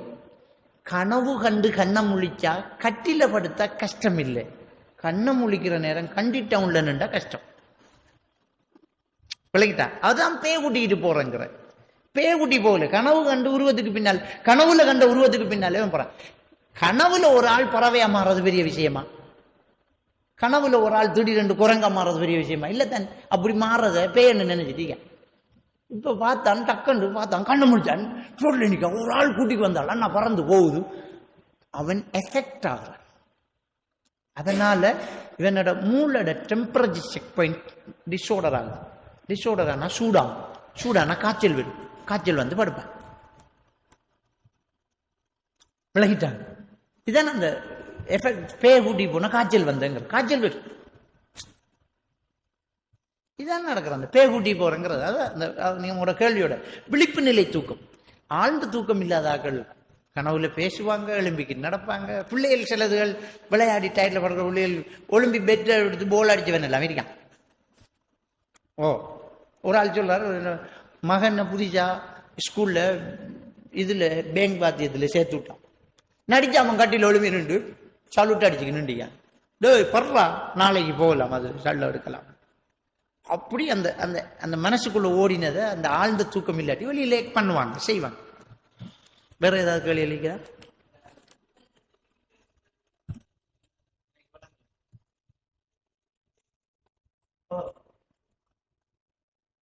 அதுவும் அப்படி இருக்கலாம். தூக்கத்துல திணுக்கிட்டு எழும்புறது, அது அந்த கனவு கண்டு ஒரு எஃபெக்ட் ஆகக்குள்ள அவரை தூக்கம் கலையுது, அது ஒன்றுமில்லை. பெரும்பாலும் அப்படி இருக்கிற ஆட்களுக்கு இந்த அமைதிப்படுத்துதல், ஆறுதல் படுத்துதல், அணைச்சிக்கிட்டு இருக்கிற பேரண்ட்ஸ் நான் பாதுகாப்பாத்தான் இருக்கேன் மகன் என்ற உணர்வை கொடுக்கறதுனால சரியாக்கலாம்.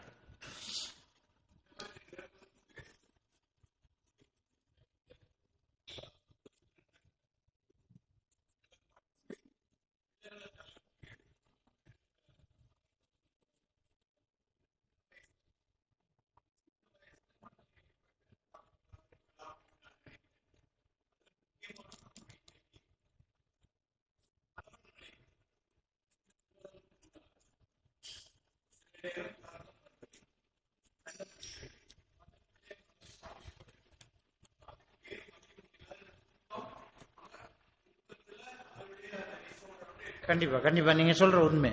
அதாவது அவர் என்ன சொல்றாருண்டா, இன்றைக்கு சின்ன பிள்ளைகள் தூக்கத்துல நடக்கிற இது சின்ன பிள்ளையோ பெரிய ஆளோ சின்ன வயசுல ஏற்பட்ட மனத்தாக்கம், அந்த தாக்கத்துக்கு ஒரு பெரிய பங்கு பிள்ளைக்கு முன்னால பெற்றோர்கள் சண்டை செய்யறது, பெற்றோர்களுடைய பிரச்சனைகளை பிள்ளை பார்த்துக்கிட்டு இருக்கிறதுனால பிள்ளைக்கு அன்பு தேவையும், அதுதான் நான் ஆரம்பத்தில் சொன்னேன், அன்பு தேவையும் காப்பு தேவையும் இல்லாம போகும். அது இல்லாம போனா டிஸார்டர் ஆகும், ஒரு ஆளுக்கு மனநிலை பாதிக்கப்படும். அந்த ஸ்ட்ரெஸ் வரும்.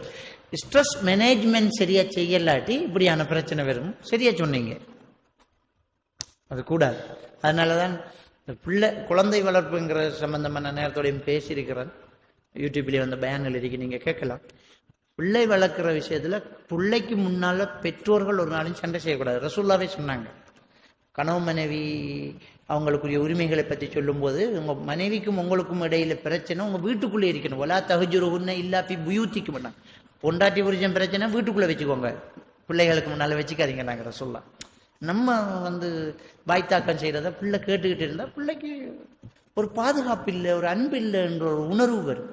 அது வந்தால் அது பிள்ளைக்கு உளவியல் ரீதியான ஒரு பெரிய பாதிப்பை கொண்டு வரும். ஆனால் உண்மையை கடந்த காலங்களில் பாப்பாவோட இருந்த பிள்ளைகள் சோறு திங்கிற, விரலை பிடிச்சிக்கு நடக்கிற, கூடவே இருக்கிற பாப்பா உம்மாட ஒழுக்கங்களை பிள்ளைகள் படிச்சுது. இப்போ பாப்பாவும் பிஸி, உம்மாவும் பிஸி. என்ற அவருக்கு டிவி, இவருக்கு ஃபோனு, தொழிலும் இல்லை ஒன்றும் இல்லை. ஆனால் ஐ எம் வெரி பிஸி. பிள்ளைகளை வளர்க்குற ஆட்டோக்காரனும், டீச்சர்மாரும், கிளாஸ் நடத்துகிற ஆளும், ரோட்டில் நிற்கிறவனும், கொடுக்காரனும். அப்போ பிள்ளைகள்கிட்ட சரியான ஒரு மாற்றத்தை நாம கொண்டு வரையில. உண்மையிலே பிள்ளைகளை நம்ம அந்த காலத்தில் ஒரு பொடியன் தவறு செஞ்சாடே பாப்பாவோட இருந்து சோறு துண்டிக்காடா நீ அங்கே கேட்குறேன். ஏன்னா பாப்பா உள்ள உறவு நல்ல ரிலேஷன்ஷிப் நல்லா இருந்தால் பிள்ளை நல்லா வரும். இன்னைக்கு நம்ம பிள்ளைகளை கூட்டிகிட்டு பள்ளிக்கு வரணும், பிள்ளைகளோட நம்ம டைம் பாஸ் பண்ணணும், பிள்ளைகளோட உட்கார்ந்து விளையாடணும், பிள்ளைகளை மனசில் வைக்கிற கவலைகளை முகத்தை பார்த்துட்டு இஞ்சி வாமான் என்னடா ஒரு மாதிரி ஆகிக்கிற என்னடாண்டு ஒரு ஃப்ரெண்ட்ஸாக ஒரு பாப்பா நடந்தால் பிள்ளைக்கு ஒரு பிரச்சனையும் இருக்காது. இப்போ நாம சரியான பிஸி. அவன் ஒலிம்பிக்கிறதுக்கு முன்ன வெட்டக்கிறங்கிற, அவன் தூங்கினது போகிற வீட்டுக்கு போகிறேன் விளங்கிட்டான். அவனுக்கு வாப்பா சந்திக்கிறதுக்கு போயாடே வரணும். போயாடே வாப்பா கிட்ட வந்தா போடாடே என்றோடு இவர் வெட்டைக்கு போறாச்சு. அப்ப எப்படி பிள்ளை நல்லவர்? கண்டிப்பா அவர் சொன்ன விஷயம், பிள்ளைகளோட நம்மளோட ரிலேஷன்ஷிப், அன்பை கொடுக்கறது, அரவணைப்பை கொடுக்கறது கண்டிப்பா இருக்கணும். அது ஒரு கேள்வி கேட்குறாங்க, நமக்கு ஏதாவது பிரச்சனை வரக்குள்ள டக்குன்னு குர்ஆன் எடுத்து ஒரு பக்கத்தை விரிச்சு அதை வாசிக்கிறது, அதுல இருந்து நாம் ஒரு முடிவு எடுக்கிறது. இது ஒரு மூட நம்பிக்கை. ஆனா குர்ஆன்ல எல்லா விஷயங்களும் சொல்லப்பட்டிருக்கு. சில நேரம் நாம குர்ஆன் எடுத்து விரிச்சா நமக்கே வந்த வசனம் மாதிரி ஒரு வசனம் இருக்கும், விளங்கிட்டா? அது உண்மையிலே குர்ஆன்ல உள்ள மகிமை. அது மூட நம்பிக்கையா எடுத்துடாம நமக்கு பிரச்சனைகள் அது இதுகளில் குர்ஆனை கொண்டு நாம தீர்த்து கொள்ளணும்னு நாம நினைச்சு குர்ஆனை பார்த்து அதுல உள்ள சில வசனங்களை நாம எடுத்து நடக்கிறது தப்பு கிடையாது.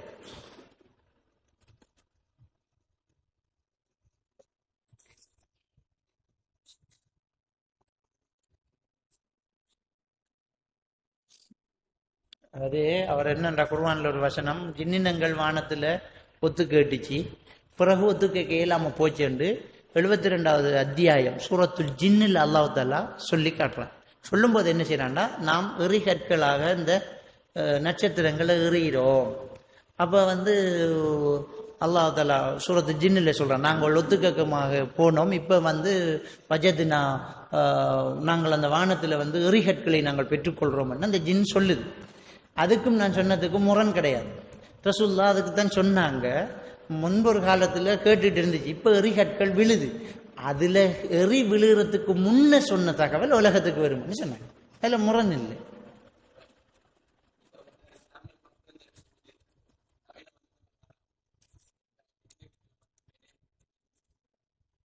அதாவது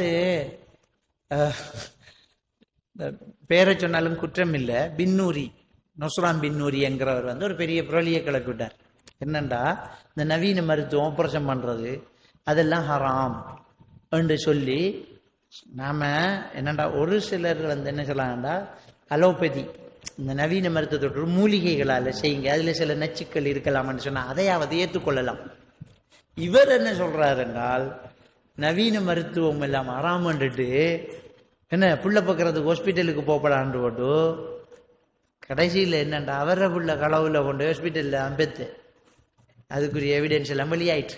சரி, இவர் என்ன சொல்லலாம்டா, இன்னைக்கிட்ட அவரை துண்டு மீறிக்கி அவர்கிட்ட போன துண்டுகள் இன்னைக்கிட்ட ஆக்கள் வந்து தந்திருக்கி கடல் மண், ஆத்து மண், காலாடி மண் அவர் எடுத்துக்கு வரைச்சின சாமான்கள், ஆத்து தண்ணி, குளத்து தண்ணி, ஊத்து தண்ணி, கடல் தண்ணி, சம்சம் தண்ணி, ஹவுல் தண்ணி அவர் எடுத்துக்கிற தண்ணிகள், ஈச்சம்பழம், அஜ்வா ஈச்சம்பழம், கருஞ்சீரகம், ஜெய்துன் எண்ணெய், இதுகள் விளங்கிட்டான்.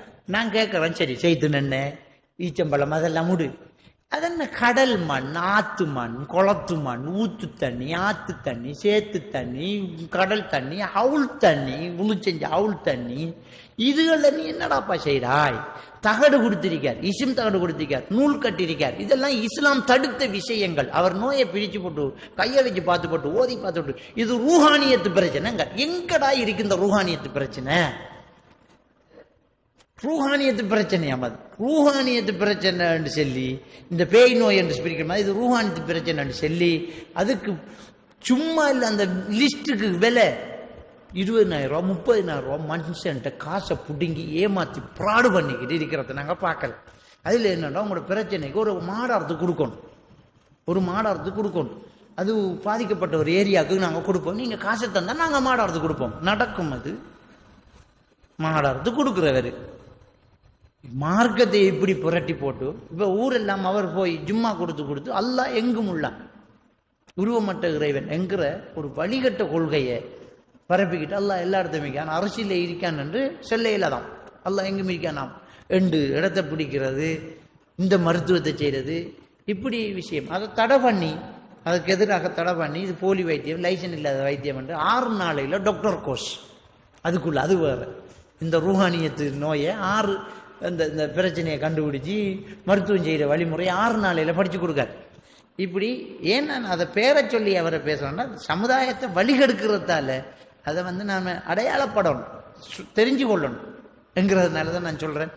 இதெல்லாம் ஃப்ராடு, ஏமாத்துங்கிறத நாம் என்ன செய்யணும், தெளிவாக புரிஞ்சுக்கொள்ளணும். கண்ணூறு ரசூலுல்லாஹ் சொன்னாங்க, அல் ஐனு ஹக்குன், கண் திருஷ்டி உண்மை அப்படிங்கிறாங்க. சரியா? அதுக்கு ரசூலுல்லாஹ் சில துஆக்களை சொல்லி தந்தாங்க. அஊது பி கலிமாத்தில்லாஹி தாம்மா வ மின் குல்லி ஷைத்தானின் வஹாம்மா வ மின் குல்லி ஐனின் லாம்மா, இதை வந்து ஓத சொல்லி ரசூலுல்லாஹ் சொன்னாங்க. அந்த ஹதீஸுகள் இருக்குது. அப்ப நாம கண்ணூருக்கு, அந்த கண்ணூருக்கு ஓதுவோம். எப்படி கண்ணூர் என்று கண்டுபிடிக்கிற? நமக்கு சந்தேகம் பெறுது, இது கண்ணூரா இருக்கும், அழகா புள்ள சாப்பிட்டுட்டு எவ்வளோ ஒரு ஆள் வந்து இந்த புள்ள நல்லா சாப்பிடுதுன்றார், அதோட சாப்பாடு இறங்குது இல்லை, அப்போ கண்ணூர் அரிக்கணும் வேண்டாம். கண்ணூருக்கு அவ்வளவு சக்தி இருக்குது. அது ஐநு ஹக்குன்னாங்க ரசூலுல்லாஹ், கண்ணூர் உண்மைன்னாங்க, அது சரியான ஹதீஸ். அப்ப ஆச்சரியத்தை கண்டு, விசித்திரத்தை கண்டு பார்த்தா அது கண்ணூர் படும் என்றிருந்தால், நடிகைகளை பார்த்து எத்தனை பேர் ஆச்சரியப்பட்டாங்க, அவளுக்கு வகுத்து வலி வந்துச்சா. இப்ப இந்த கண்ணூரை மறுக்கக்கூடிய கூட்டம் சொல்லக்கூடிய விஷயம், நீங்க பேர் அதனை பூந்தோட்டத்தை பார்த்து ஆன்றீங்க, பூ உதிர்ந்துச்சா என்றது. இப்ப கண்டு ஆச்சரியப்பட்டு எல்லாமே கண்ணூர் ஆகணும் என்று இஸ்லாம் சொல்லலையே. அல்லா நாடி கண்ணூர் எத்தனை பிள்ளைகள் சாப்பிடுது, எத்தனை பேரை பார்க்க நாம அல்லா நாடி ஒருத்தர் சொன்னது பலிச்சு அது கண்ணூர் ஆகுது. விளங்கிட்டா? இதுக்கு விஞ்ஞான விளக்கம் நிரூபிச்சுக்கிட்டு போனா, இஸ்லாத்துல உள்ள எல்லாத்தையும் நிரூபிக்க சொன்னா நம்மளால ஏலாம். ஒது செய்யறது சுத்தம் பண்ணு பெருசா மார்படிச்சுக்கிட்டு பார்த்தீங்களா, எங்களோட இஸ்லாம் எவ்வளவு சுத்தத்தை சொல்லுது, நாங்க ஒது செஞ்சு எங்களோட உடல் உறுப்புகளை கழுவி தூய்மைப்படி செத்து போன செல்லெல்லாம் கழுவுறோம். அவன் கேட்பான், தண்ணி இல்லாட்டி திரும்ப புழுதி எடுத்து பூசுறதுக்கு என்ன சொல்ல போறாங்கன்னா நாம் என்ன பதில் சொல்றோம்? விளங்கிட்டா? பண்டி இறைச்சி சாப்பிடக்கூடாது இஸ்லாம் சொல்லியிருக்கு. பண்டி இறைச்சியில் ஒரு கொக்கி புழு கொண்டிருக்கு, அது எத்தனை பாக செல்சியஸ்ல சூடாக்கினாலும் அது சாகாது, இஸ்லாம் ஹராமாக்கிருக்கு. இப்போ அவன் சொல்ல போகிறான், இப்போ டெக்னாலஜி வந்திருக்குது, இறைச்ச கொண்டு போய் வச்சு 180 செல்சியஸில் நாங்கள் ஹீட் பண்ணிட்டு எடுத்தோன்னா அந்த கொக்கி புழு சாகுதுங்கிறது நிரூபிக்கப்பட்ட உண்மை. பண்டி இறைச்சி திம்பையானி விஞ்ஞானத்தை பற்றி நாம் எடுக்கல. இஸ்லாம் இதை ஹராம் அண்டிச்சு, இதை எடுக்கும், இது ஹலால். கபுரு வேதனை உண்டு, நிரூபிக்கலாமா? கபுரு வேதனை உண்டு, நிரூபிக்கலாம். தோண்டி பார்த்தா எலும்பு தான் நடப்பா இருக்கு, எங்க வேதனை நடந்தேன், திரும்ப அதே இடத்துல மையத்தை அடக்குறோமே நாம, நிரூபிக்க இயலாது. இஸ்லாம் சொன்னது அப்படியே நம்பிக்கிட்டு இருக்கும். எதை நிரூபிக்கணும்னா இது ஹதீஸ் சஹி, ஓகே, இது குர்ஆன் சரி. கண்ணூர் ஹக்குங்கிறது ரசூலுல்லாஹ் சொன்ன ஹதீஸ் சஹி. நிரூபிக்கிறதுக்கு போனால் நிறைய விஷயங்களை நிரூபிக்கலாம். போ எப்படிங்கிறது என்ற மூளைக்கு தெரியாது. ஆனா ரசூலுல்லாஹ் கண்ணூர் உண்மைண்டாங்க, உண்மை. அதுக்கு துவா சொல்லி தந்தாங்க, துவா விளங்கிட்டா. அதை தர்க்க ரீதியாக தாஜ்மஹால் எத்தனை பேர் பார்த்தாங்க, இடிஞ்சு விழுந்துச்சாண்டா. இதெல்லாம் ஒரு புத்திசாலித்தனமான வாதம் இல்லை. ஏனண்டா இஸ்லாத்திலையும் கண்ணூரை பற்றி சொல்லும்போது கண்டு ஆச்சரியப்பட்டா உடனே அது கண்ணூர் தான் என்று சொல்லவே இல்லை. கண்டு ஆச்சரியப்பட்டதில் கண்ணூர் இருக்கும். விளங்கிட்டா, கண்டதெல்லாம் ஆச்சரியம் பண்ணா நீங்க சொல்ற சரி வாதம் ஓகே, தாஜ்மஹால் இடிஞ்சு விழுந்திக்கணும், நடிகைகள் எல்லாம் செத்திரிக்கணும். விளங்கிட்டா, ஒன்ற கண்ணுக்கு தான் நடிகை அழகா தெரிவாள், நடிகை அசிங்கமா பார்க்கறாங்களும் அதிகமா இருக்காங்களே. அப்ப ஒன்ற கண்ணு எங்க வர்ற. சோ இது கண்ணூர் உண்மை, துவா இருக்குது, அதை நாம ஒதுக்கி.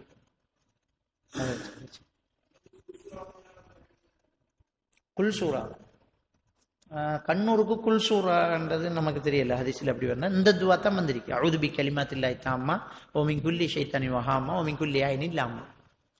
அதை ஓத சொல்லி ஹதீஸ்ல வந்திருக்குது. இன்னொன்று இருக்குது, ஆற கண் பட்டுன்னு தெரிஞ்சு அவரை உளு செய்ய சொல்லி அந்த தண்ணியால குளிப்பாட்டன் பண்ண அந்த ஹதீஸ் லைவான ஹதீஸ். அப்படி உண்டு. முடிச்சுக்கோமா. سبحانك اللهم وبحمدك اشهد ان لا اله الا انت استغفرك واتوب اليك.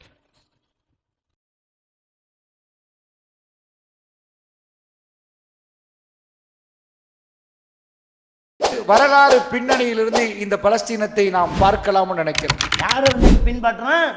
யூத கிறிஸ்தவர்களை பின்பற்றிட்டு மஸ்ஜிதுல் அக்ஸா வெற்றி கொள்ளப்படும் என்றால் அது எப்படி?